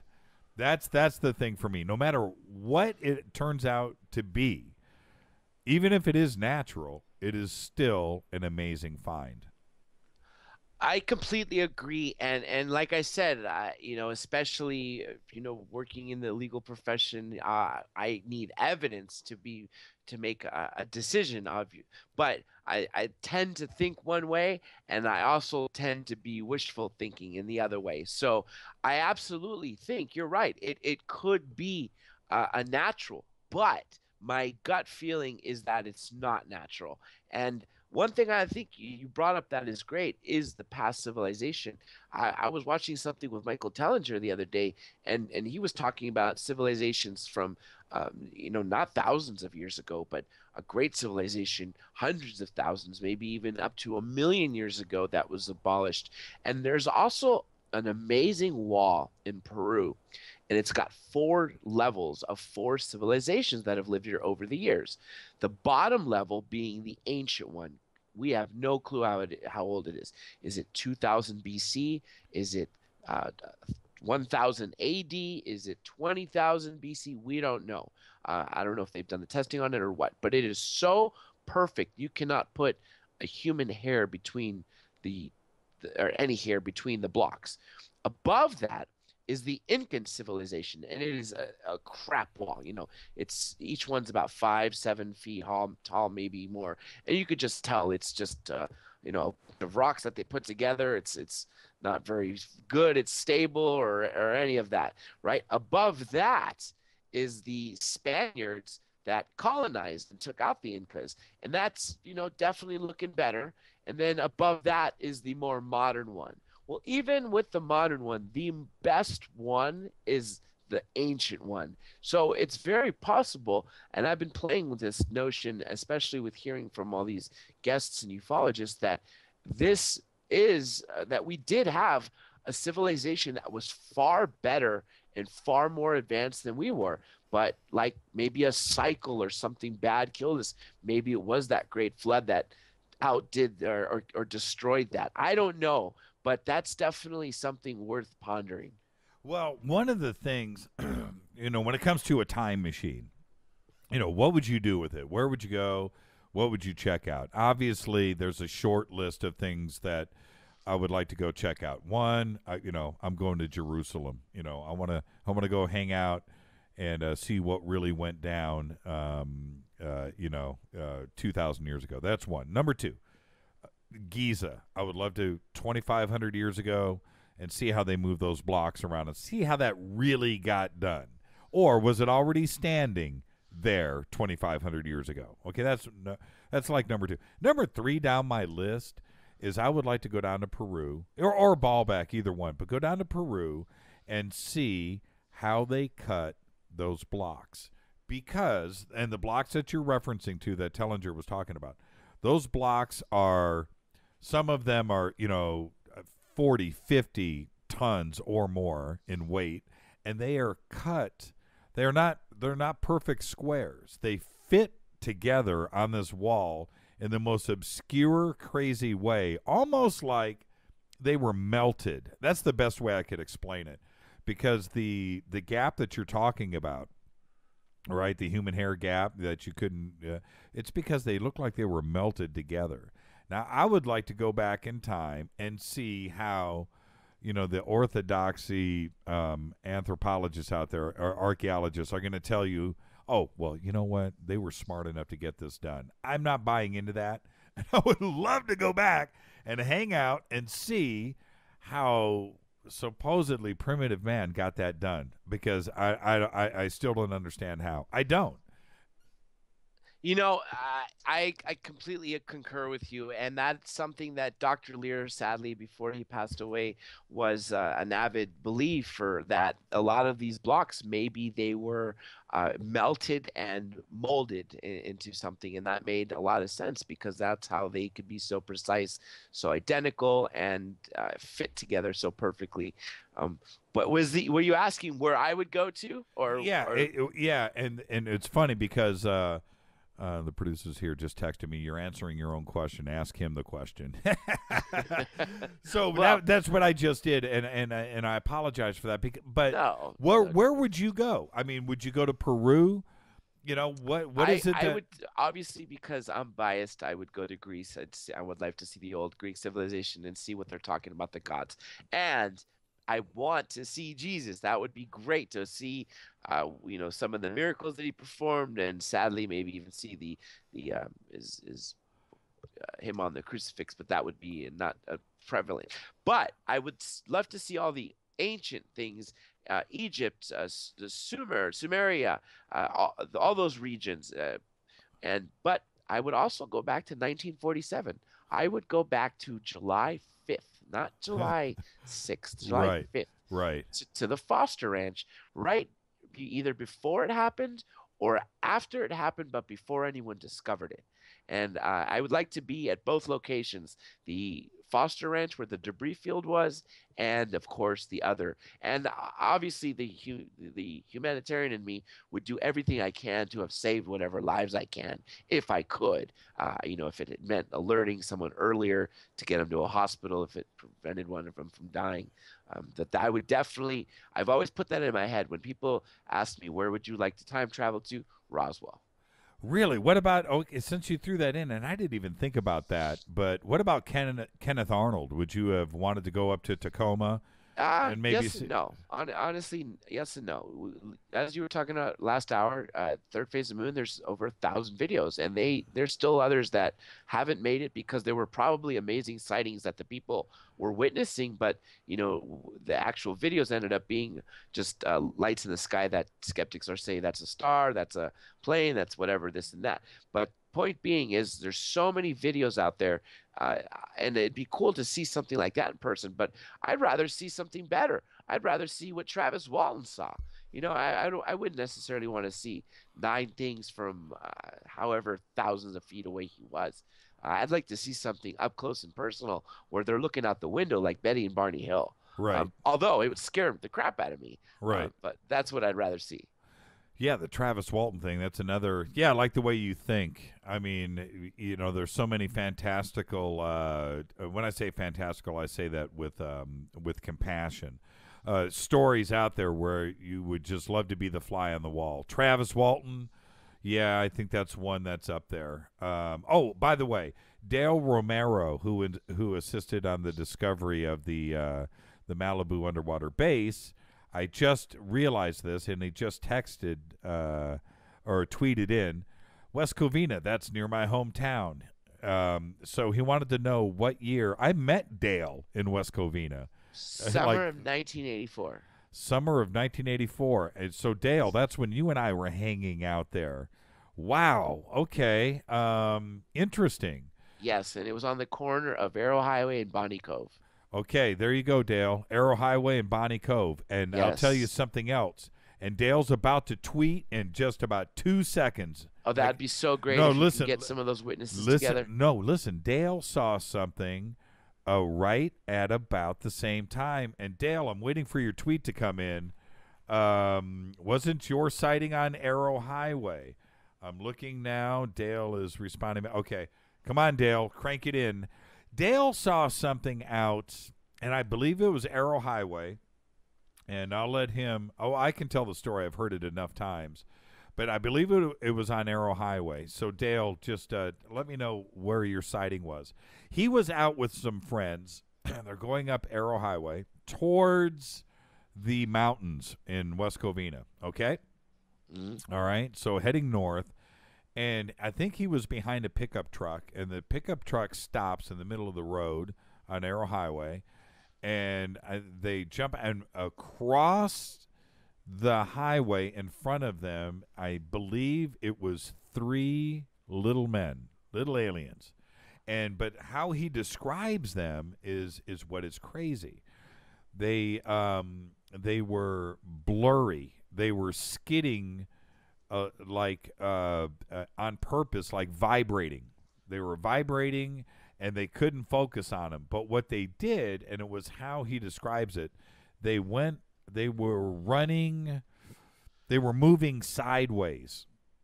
Okay? That's the best way that I can explain it. And for him, it's hard to describe, something like that, how he saw it. But, and they moved across Arrow Highway down into the woods, down along the side of the road.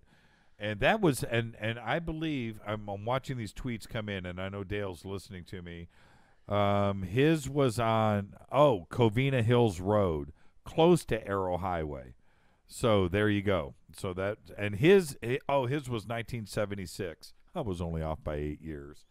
But yeah. Well, maybe there's something there. Maybe there's a base there. And one of the guests said something really interesting, and I'm sure you heard this too. Every time someone sees a UFO, you're not seeing it because it's hovering. You're seeing it on its way to pick someone up for an abduction, or on its way back from dropping them off, or doing something, whether it be picking up soil from the ground, or usually they do all the same things at once. So maybe there is some interest there, maybe some mineral that they're mining, or maybe there's a base, or maybe there was just an area of them picking up someone. But seeing the actual ETs, that is actually far more remarkable. I've never heard about the side to side, but could he mean shuffling? But that, again, exactly. You have to remember, and I've heard him tell the story so many times to me in conversation. I'm going to have him. He's going to come in and guest. He's going to come in from Las Vegas week after next, and he's going to be on the air. And I will have him tell the story. But his description was they were vibrating. And instead of running, they were vibrating sideways. And it's just an incredible, okay, here he goes. Yep, he just texted in 3 grays. When they ran side to side, fast and weird. Yeah, and his description was they were vibrating. They couldn't focus on them. It was like, really, really fast. And they had, silver suits on, I believe. Yeah, and they were little cruiser guys, like 3 feet tall, little tiny guys, and everybody saw them. There was 3 people, 3 witnesses in the front in the pickup truck. They stop, they jump out, and he's with his friends in the car behind them, and they didn't know each other. They just happened to stop because they stopped in front of them. they jump out and they see these guys vibrate across the street down into the woods. You know, Jim Sparks talks about them having the ability to be a certain percentage in one dimension and a certain percentage in another dimension, and also that because they're from different worlds, they resonate at a different frequency, and a lot of people report them pulsating. But the vibrating from side to side, that also goes in line with a lot of the way people have spoken about them walking extremely fast and in extremely weird motions. So I think that's just a phenomenal sighting. I'm going to be definitely listening in to hear that in detail. I'm watching these tweets come in, everybody listening to us. And one of the things that is, and I agree, is the apparent lack of media attention on the Malibu discovery. Now, I'll say this. It has spread across the internet like wildfire. It's on all the sites. It's everywhere. All the sites that matter as well. There's that aspect of it. But do we really? Now we're talking to a couple of major media outlets right now as we speak, and they are listening to this broadcast right now. And so over the next couple of days, we're going to roll out what we can, and we're going to get it out there as much as we can. But are you surprised, with, the fact that it's not on CNN or Fox or MSNBC? Because they see the same traffic on the internet that we do and YouTube. Are you surprised that it's not, out there mainstream? I am not surprised one bit, and I'll tell you why. The cases that they show, especially on the national news, not so much the local news that may garner some attention, but for instance, the Chicago O'Hare sighting, it happened at an airport. Debunkers can say it was something else because it wasn't, very vivid. Yes, it was a disc in the sky and it punched a hole through the clouds, causes delay. But debunkers can make up whatever they want to make because they apparently only 11 people saw it, even though it had a delay. But then again, you got to remember, this is an international airport. People are coming and going to different countries, and they're going to go home and spread the story. That had to be told. The stories like this, even though they're all over the internet, the mainstream media is not going to validate it because I think we might have gotten them by the I don't want to say the B word on there, but we might have gotten them by the by the neck this time with what they with actual proof that they can't deny. I don't know how the spin is going to end up on this, but there is definitely censorship to this mainstream media, and that is why this internet is a double-edged sword. It's bad because look how much information we're feeding the government and Big Brother, and the ability for them to hack things and shut things down and prevent things. But YouTube, Third Phase of Moon, this radio show, our radio show, we are getting the word out. There is such a high rise of people getting their news from alternative sources such as ours, rather than the mainstream sources. It's only the old school people who still don't really want to believe that are getting it from those other sources. Some people do get it from both, but the point being is I wouldn't be surprised that you could find this all over the internet, but you're not going to find a hint of it on the mainstream news, as you have had with so many other different topics that were just so phenomenal that deserve to be covered, but weren't. Right. And Wendy, what's the threshold? What do you think the threshold is before they finally have to, quit having a knee-jerk reaction and finally be forced to cover it? I mean, what's the threshold? First, obviously, ideally, they would like to see if they could debunk it. I think that's definitely a given. If they could throw 1 cent of making it, hey, it's not really real, then that's a given. But I think the real threshold is how many people saw this, and how is this going to spread across the world? Because if something came over, the Super Bowl stadium and hovered there for a while during the Super Bowl, you would have some serious trouble, and they can't deny that, even if that's one that they can't poke a hole into. Maybe they could poke a hole into it saying, oh, it looked like a flying saucer, even though all the videos show it not being. But I think when things like that happen, when you have global eyes focusing on something such as the Olympics or airports for that matter, international airports. Well, but okay, to counter that with two things. Isn't Los Angeles as big as the Super Bowl? You know, we're talking about this location is probably right in front of Matthew McConaughey's house, if you know what I mean. You know, it's right there in Malibu, one of the most famous places, PCH, on planet Earth. Isn't that big enough for, you know, and I realize that news and media is done by committee. I get that. I went through that when we helped break the Sandusky story, you know, years ago. In that we broke that story on a Friday, and CNN and Fox and everybody, they waited 4 days through the news cycle before they broke the story that we had done on Friday. Why? It's news by committee, where they're sitting there with a lawyer and their PR people and okay, should we break this? Well, I don't know. There could be issues with it, so let's hold off on it for now. So I understand there's that part of it, and you know that they're sitting around right now talking about different stories, and then this one keeps hitting the table. Well, what did we do with this Malibu underwater base story? You know, why do they do news by committee like that? And I just don't understand. You know, with something as big as Los Angeles, you hit the nail on the head, Dr. J. You know, there's people flying in and out of LAX right now that'll take this story back to France with them. You know, why? I don't get it. Isn't Los Angeles a big enough reason to cover this story? It definitely is, and like I was saying earlier, it's an airport. The problem is two things. First, we haven't seen activity with the base per se.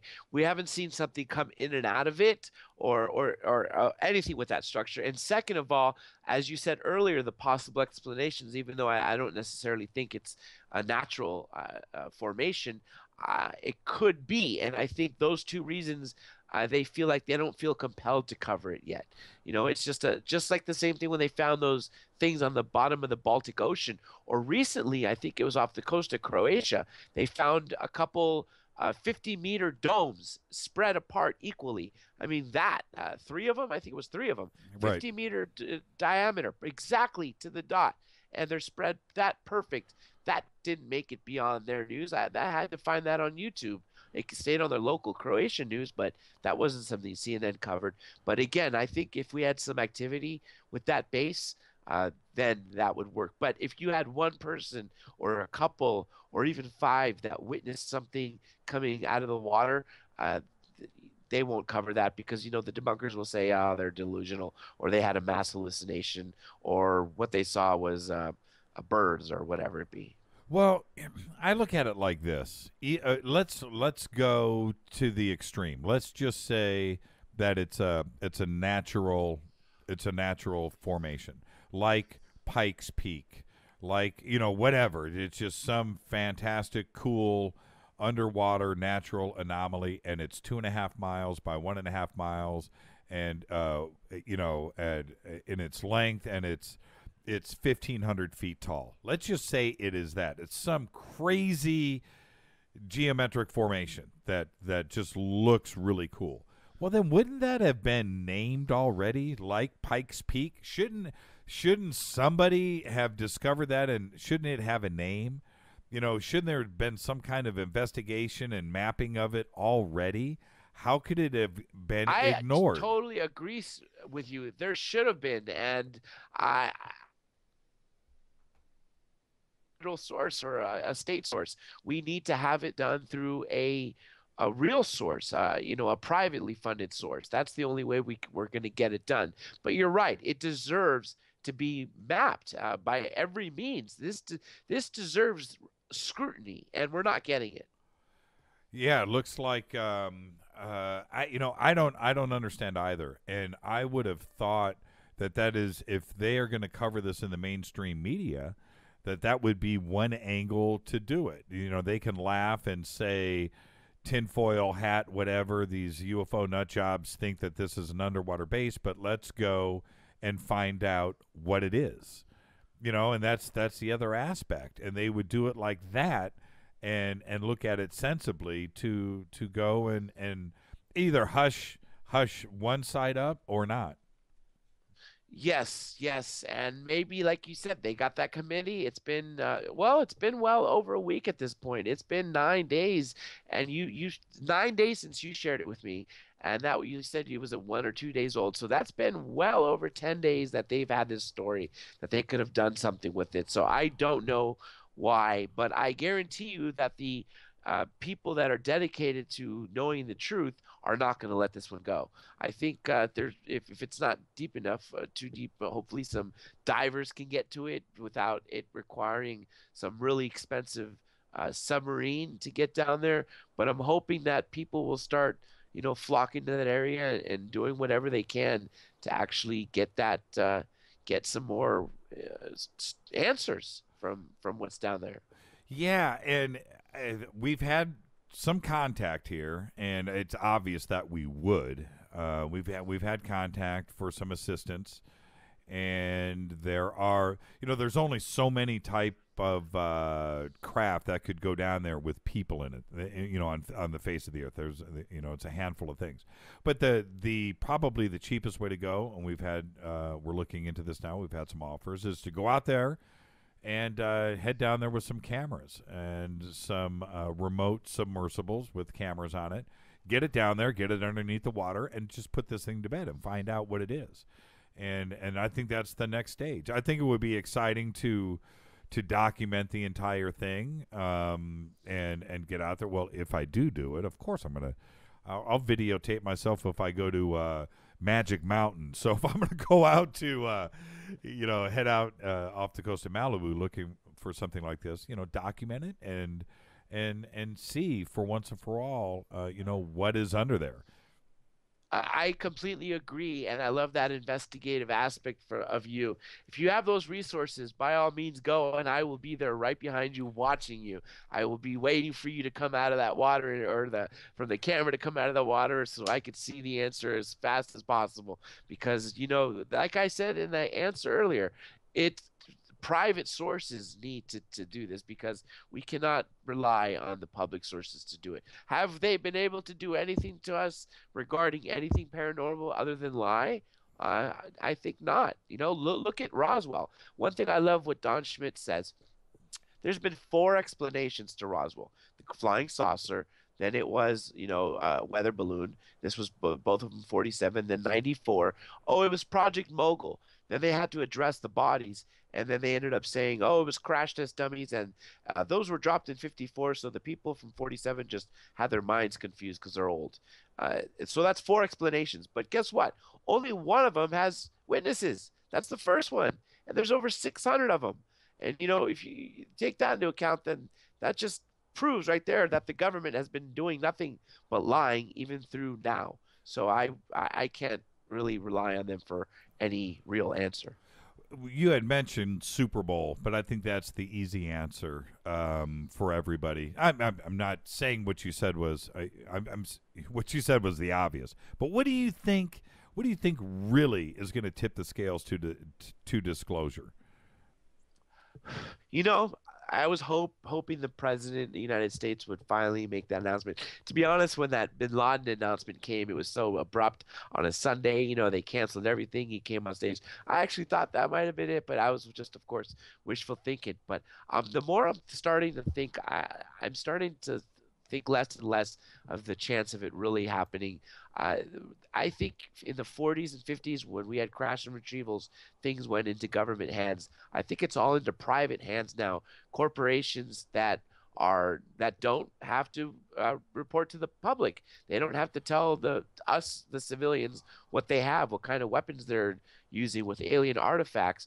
And so, I don't think we're going to get disclosure from the government aspect unless Steve Bassett's initiatives are working, and we are actively working with him to keep the citizen hearing alive by keep talking to those witnesses and committee members.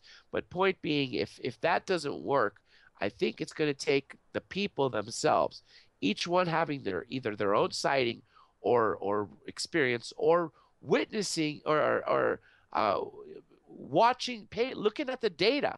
All you have to do is look at the evidence. People say there's no evidence. There's no evidence. Really, look at the data. All these people cannot be making these stories up. They cannot be making up these stories of things flying thousands of years ago or hundreds of years ago.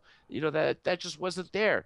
And flying in an intelligent manner. The evidence is there. You look at those old frescoes from 500 years ago to 2,000 years ago with flying saucers in the background, people looking at them. I think it's going to take just a matter of the amount of the world believing that, hey, we're not alone. And we're getting there, because when we were in school, we were taught there's no such thing as another extrasolar system. Well, now every child born since the first discovery of an extraterrestrial solar system was, or an exoplanet, should I say, was in 1996. Those children are now 18 adults. They were born in an era knowing, hey, planets exist outside of our solar system. It's just a matter of time before everybody believes that we cannot be alone.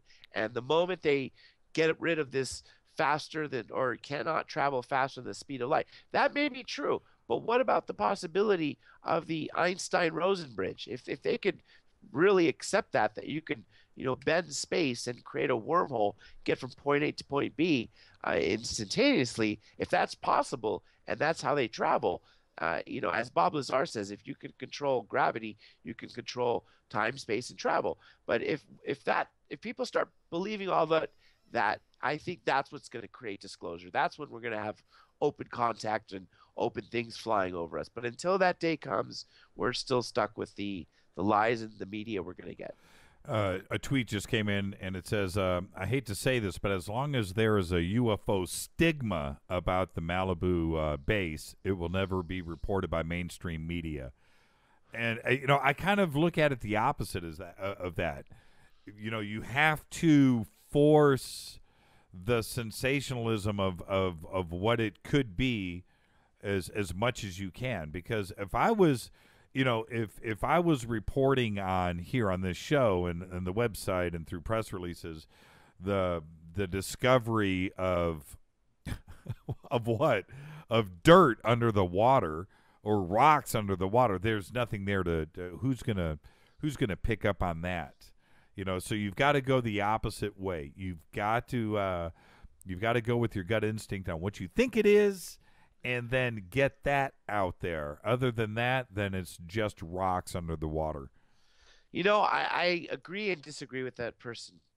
Well, yes, there is that UFO stigma, and that is a problem. And that really exists for the most part in the U.S. and in the countries that the U.S.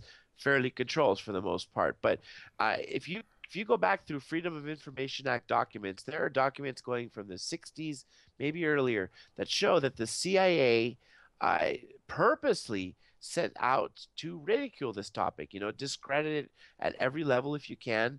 And if you can't, discredit the person, do both. So it's that ridicule factor that we're forced upon.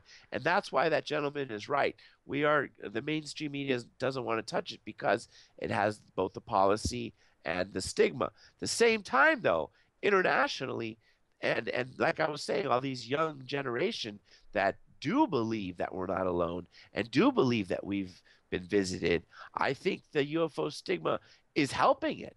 Because you got all those alternative media sources that are telling this to these people. And as you see, all this great response from them saying, this might be, the smoking gun. Let's look at this further. So it's a dichotomy of having, yes, it's a bad stigma, but at the same time, it's a good stigma. I just got to read you this email. It's hilarious. I mean, it's not funny, but it is funny. It's sure. This is directed to you. Maybe your time machine would be the object that crashed in 1947. That would have been nice. That would have been nice. Yeah, that's the ability. Given the military time travel technology. Wow. That is a heavy, deep email. That is also very funny. But that would be. Well, I would be the guy. I'm serious, man. I'd go right back to Jesus on the cross. I get up on the hill and I'd pull him down. Yeah, that's what I'm saying. I'd get there with a machine gun and a couple of grenade launchers, start shooting a couple shots to the soldiers that let them know, like, hey, you get anywhere near me, and I'll annihilate you. Then go take Jesus right off the cross, put him in the machine, and take him somewhere safe until he's healed up, and then I'd take off with the spear of destiny too. Absolutely, I'd that, yeah. Absolutely. Yeah, and one of the I was watching something the other day about. Well, you know what? I don't want to get into a whole lot of religious conversation on the show because I'm not an expert on it and I just have my opinions. But the whole resurrection myth that are stories that are in all of the different religions, all the the stories that cross the globe with it, that just possibly time travel could be involved with almost every single one of the stories and legends that have been passed down, over time. And I stopped and I just thought about that a little bit, and it just kind of makes too much sense. It's one of those things where you just got to sit back and kind of ponder and go, homeboy disappeared in a cave. You know what I mean? And where did he go? And then he came back. Oh, in front of everybody too, and there was witnesses, and that just kind of makes me step back and ponder. I completely agree. That there's a lot there that is nothing short of mystical if that's exactly the way it was happened, if the way it's written. And you're absolutely right. And it's been passed down for a reason. So obviously, the people that witnessed it were very, very mystified by every means, because that was just impossible to happen. Why do you think? You touched upon this a minute ago when you said you saw Obama come on and it turned out to be, bin Laden, but it could have been the extraordinary moment that we were all waiting for. And they also did the same thing when they found Saddam Hussein. Remember when they found him in the rabbit hole? Same situation, same breaking news. And I kind of thought at that moment it was going to be something like that too as well. But why do you think each president knows about the UFO issue and ET? Do you think they actually know, or do you think they're not being told anything? I completely don't think they're told. Because they're only, I think, they're puppets. The shadow government's really in control of the Illuminati. But more importantly, these guys are only there for 4 to 8 years. They're not lifelong CIA agents or whatever else organizations they are. They don't have, if they're gone in 8 years, they don't have a need to know. Their job is to keep the population happy and deal with foreign affairs and appear on TV. Just like in that Air Force One movie, that one of the great lines in it is the presidency is more than just one man. So I definitely think that some of his staff know, because they're lifelong military men or career men. But as John Lear said, there's 37 levels above top secret. And I think the people that really, really are in the know are so few. It's probably literally a handful of people, enough probably to fit in a hotel of some kind.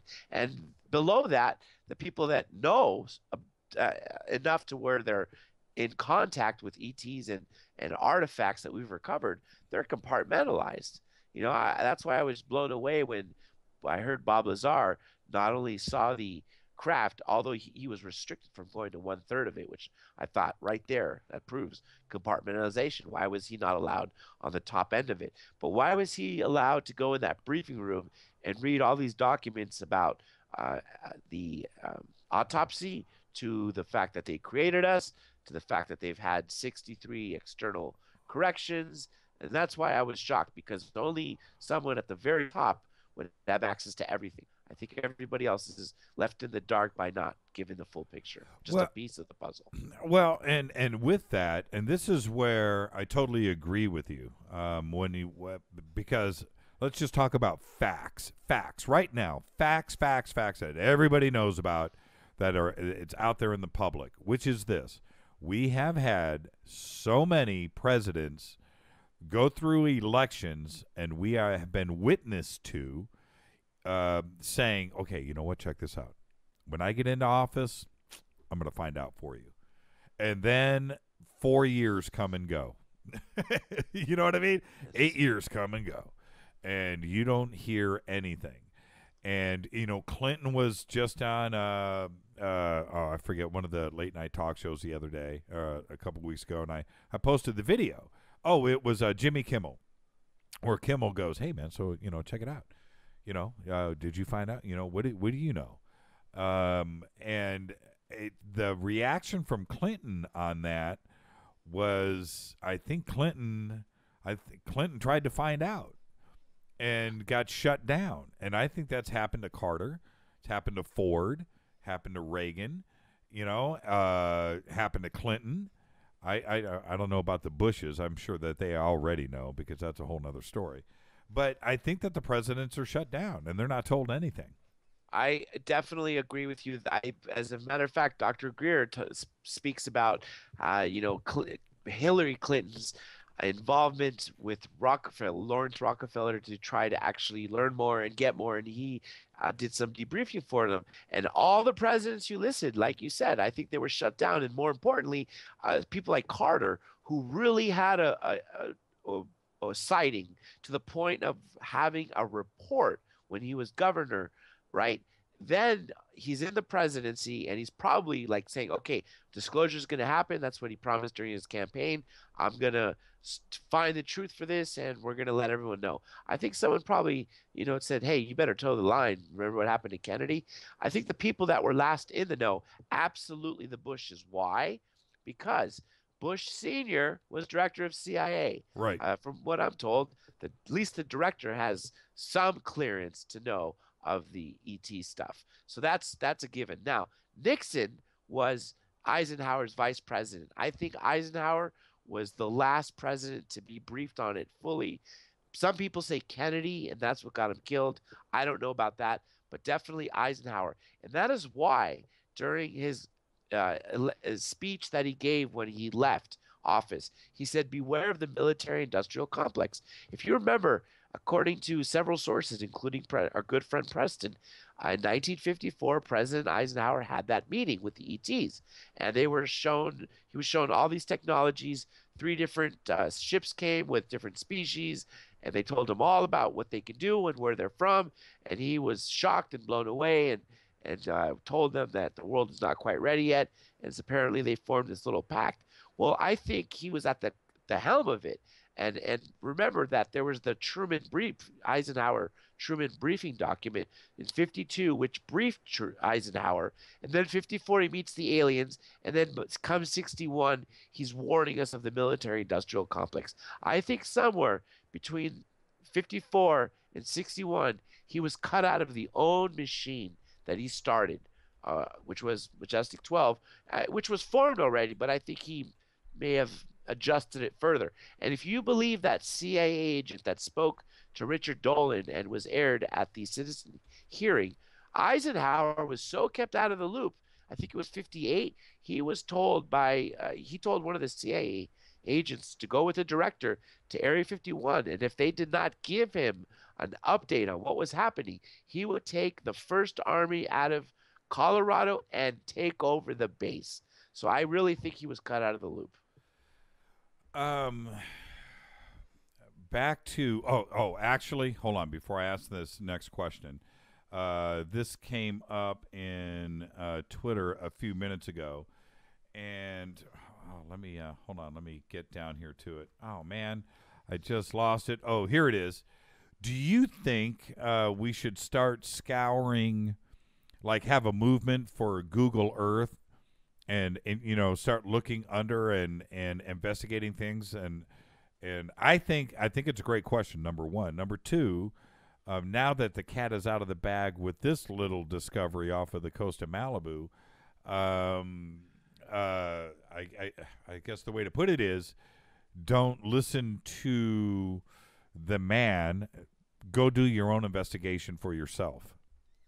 I completely agree with you there. Actually, Timothy Good, when I spoke to him recently, talked about rivaling alien factions that live on Earth in underground bases, most of them being underwater bases. And he said one of the bases is so big it's 200 miles long. And that's a tremendous size. And you're right, we do need the private entities to investigate because we're not getting the results from the public. I think if people really scoured things with Google Earth and every other thing we have available to us, even though they try to censor as much as they can, things slip through.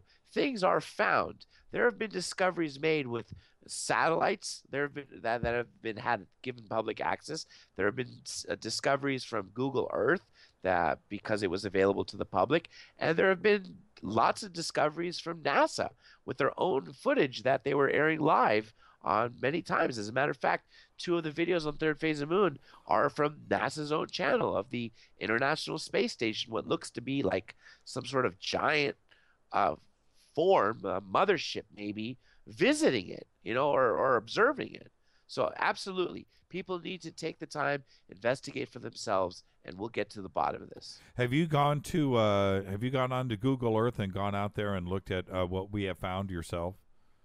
Honestly, no, I have not gone that level. I just look to you guys as the story, and of course, I talk to the cousins all the time, and we discussed that, and I called Preston after I talked to you last week, so I got more. So no, I just count on you guys, my friends, and the people who submit the stuff to do it. No, I have not done it myself. Well, this is one of the situations, and it's very rare that you can actually look at something like this, as sensational as the claim is, as whack as it may seem and sound. You can actually go look at it yourself. Go plug in. For everybody listening to me right now, after the show tonight, you can do it right now while you're listening. Just go Google Point Doom, Malibu. That's all you got to do. Google, click on maps. There it is. Scurry up the coast until you see it. And it's right there. And it is unbelievable to go and see. Now, just imagine if you were able to do that with anything else that is like this sensational.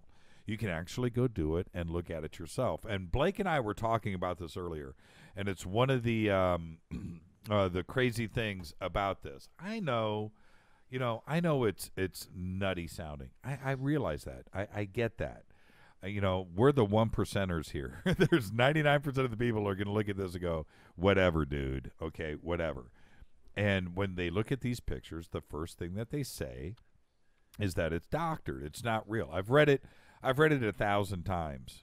Okay, Andy, I've read it so many times. It drives me crazy. But you can actually go and look for yourself.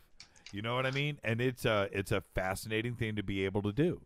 And I recommend everybody go and do it, and yourself included.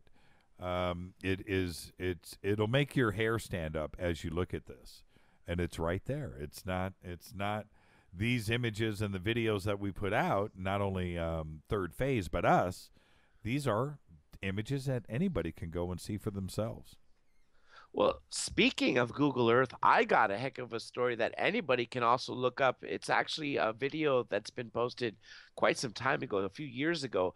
In Antarctica, there seems to be a giant hole, and I'm talking giant. I think it's either a square mile or 5 miles by 3 miles. I could be wrong between the two, but it's no smaller than a square mile, and it looks like a giant opening where ships can go in and out of. And you can go on Google Earth. It gives you the coordinates and look at it for yourself. And it is clearly something anomalous. Now, it's not, as close up and sensational. I mean, at Google Earth, yeah, you get a close up, but it's definitely something that's not consistent with the rest of Antarctica. That's for sure. And so, yes, like you said, people going on Google Earth and scouring, especially for discoveries made, such as this and that Antarctica one. If you want, I can even get you the Antarctica footage and tell everyone the coordinates if they want to look that up themselves. But all you have to do is really go under YouTube and Google Antarctica UFO ETs or Antarctica UFO aliens, and you'll find several videos that give you the exact coordinates and show you this anomalous figure. About the people that always say it's fake, that used to bother me a lot. One of the very first videos I got to Blake was I was watching Channel 7, as you know, ABC News here, and during the weather report, he's behind LAX, so you could see planes traveling, but at the same time, this was a daytime shot.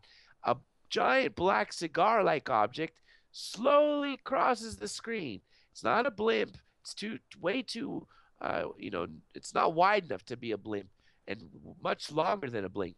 It's going slower than the planes that are landing, flying just above them. I don't know, because it's two-dimensional. You don't know if it's behind them or in front of them. And people were calling that fake, and that got me mad. But then I realized there's going to be those people that no matter what, Jimmy, they're just going to say it's fake. You got to deal with it. Yes. Before I let you go, I just wanted your opinion really quick. What do you think happened to MH370? What do you think the bottom line is there? Well, at first I was thinking, of course, the paranormal, the Devil's Triangle. Maybe it disappeared into that. But then, things just don't add up. No matter what, if people disabled the black box recorder, you cannot shut down what Boeing receives about their plane and what Rolls-Royce receives about their engines. So those things right there just didn't make sense. Right. And the fact that all that radar stuff, it cannot just go from 34,000 feet to gone. It's got to descend if it's going to crash. And the fact that the United States has been bragging about the satellite imagery. 20, 30 years ago, they were talking about reading the print off our newspaper or the time off our watch. They could do that. You're telling me you're going to lose a 200-foot plane by a 200-foot wingspan? No freaking way. And then, of course, the Diego Garcia Philip Wood connection and the photograph he took apparently 10 days later with coordinates that led it to Diego Garcia and his girlfriend being on the board of directors of this Chinese defense missile firm, I think all played a role. So I think it was either for a future false flag or, more importantly, had something to do with that Rothschild's patent, maybe prototype that was on board. Yeah, you and I were talking about that the other day or last week. That Rothschild angle is pretty trippy, and being for those out there that believe in that kind of stuff, that is just fuel to the fire right there. And this is the problem that I have with it, Andy, is as long as, and I say this about so many different subjects, but it happens over and over again with the government, which is this: as long as you don't tell us anything, we write our own story. And as long as you don't tell us anything, then all options are on the table. And nobody's opinion or theory is invalid as the next guy. It's all out there, and all options are to be discussed. And as long as you are silent about it, it's your fault. And that's the truth. That's how I look at it. I don't know if it's Diego Garcia. I don't know if it's at the bottom of the ocean. I don't know if it's sitting in Pakistan. I don't know. I don't know if it's on a base in Antarctica. I don't know if there's a wormhole involved. I don't know if aliens came down and grabbed the plane. I don't know. But as long as you're silent and you're not telling us anything and everything, the fact that no country or no organization has been on board with telling the same story, and I'm talking about the United States, the FAA, Australia, Vietnam, Malaysia, China, nobody has come across telling the exact, nobody is on board with the next guy. So as long as this continues, something bad happened. I completely agree with you for two reasons. First of all, they're shooting themselves in the foot by not dispelling any of the theories out there. But if they came out and said, well, this is not possible and here's why, then you're right. Then there wouldn't be all the options on the table. And the fact that they're silent in general just does not make them look good at all. Yeah, I don't get it. So you think Diego Garcia then? You think the plane never crashed? I definitely don't think the plane crashed. I always need 100% proof to be 100% positive. But if I was to put numbers on it, I am 90% certain it did not crash. I am 60%, 70% certain that there was that Diego Garcia slash landed there for the Rockefeller prototype, or if it was just the patent. So I'm tending more to believe that. And then of course there was this whole issue that it was found, or a similar looking plane with the same tail number, or Malaysian Airlines was found in a hangar in Tel Aviv. I don't know how that fits into it. So again, like you said, all the options are on the table. Maybe a mothership did take it. Maybe it's in another dimension because it's in the Pacific Bermuda Triangle, also known as the Devil's Triangle. Could be, and with you touched upon it, and I'll expand upon it. Satellites taking pictures of license plates, we've known about that for years, and if that is what they want us to believe, and I do believe it, if that's what they want to say publicly, and I do believe it, then absolutely, then how can something like this happen today? But there is one other aspect that I just want to completely drive home. And you're right about the telemetry with Rolls-Royce and Boeing, all of that. Yes, absolutely. There's that aspect. But there's the other aspect of us pretty much knowing where every single submarine is underneath the sonobuoys, the detection systems, also with nuclear testing, also with earthquake sensors, and tidal sensors and tsunami sensors and everything else that is going on in all of the oceans around the world, that if that thing crashed, then that is triangulated and pinpointed immediately. I forget about black boxes. There's the knowledge of where that plane went down, somebody knows. The knowledge of that plane landing somewhere, somebody knows. The fact that they are saying that they don't know, that's where the BS meter goes off, and that's what I don't buy. I completely agree with you there. One of the stupidest explanations I've heard is, well, the satellites can't find it because there's not so much activity in the Indian Ocean, therefore we don't really fly over them. That's not true. Like you said yourself, do you know how many submarines are either doing exercises or surveilling of some sort, maybe even surveilling ET bases out there? There are definitely submarines all over the world at every part of the ocean, and they are very aware of what's around them. There's no way this thing went into the water without one of those knowing exactly where it went off, along with the satellite, because there is not a point on Earth that is not covered by a satellite. That's the part that they want us to believe and understand that they know what the enemy is doing. I'm talking about Soviet submarines or Chinese submarines or whoever submarines, that we're monitoring all of that under the water, and that we can tell what kind of submarine it is from vast distances, and sound travels underwater. And if anything goes on under the surface of the water anywhere on Earth, we know exactly what it is and how it happened. That's it, and that's the security that we have. Do you understand what I'm saying? We know that our military is out there monitoring what's going on, and so in case the other guy does something bad, we know about it immediately. So if something like this happens, aren't we supposed to know? Aren't we supposed to know exactly how, when, what, and where? Isn't that what we're paying for? And now you want to just tell us you don't know anything? I don't buy it. I don't. And not only are they playing that game that they don't know anything, this is the part that makes me even madder. Why are they wasting our taxpayer dollars for an expedition that leads them to nowhere because they know exactly where it is? I heard it's going to cost $65 million more to continue this Navy sub going down there searching for it. All these countries looking for something that doesn't exist is really just a slap in the face to the people. No wonder why the family is so mad. No wonder why people are mad at Malaysia in general. And they should really be mad at the U.S. because, for darn sakes, the U.S. knows everything that goes on this planet. Like we said, it's covered from the water, from the subs, from sonar, and it's sure as heck covered from the sky with all the satellites. So yes, it is definitely BS what they've been feeding us from day one.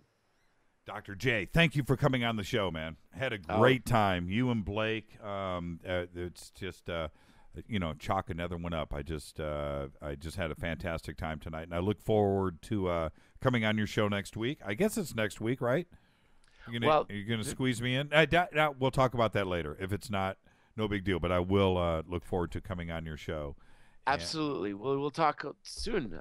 And let's go eat. Okay. Yes. All right. Yes. All the best. All the best, Dr. J. Thank you very much, and you have a great weekend. We'll talk tomorrow. You too. Pleasure was all mine. Thank you. Bye. All right. Thank you, Blake Cousins. Thank you, Dr. Dr. J. Andy Ilias, for coming on the show tonight. That was wonderful having both of you guys on. I hope we got to all of the questions. I hope that everything was answered for everybody.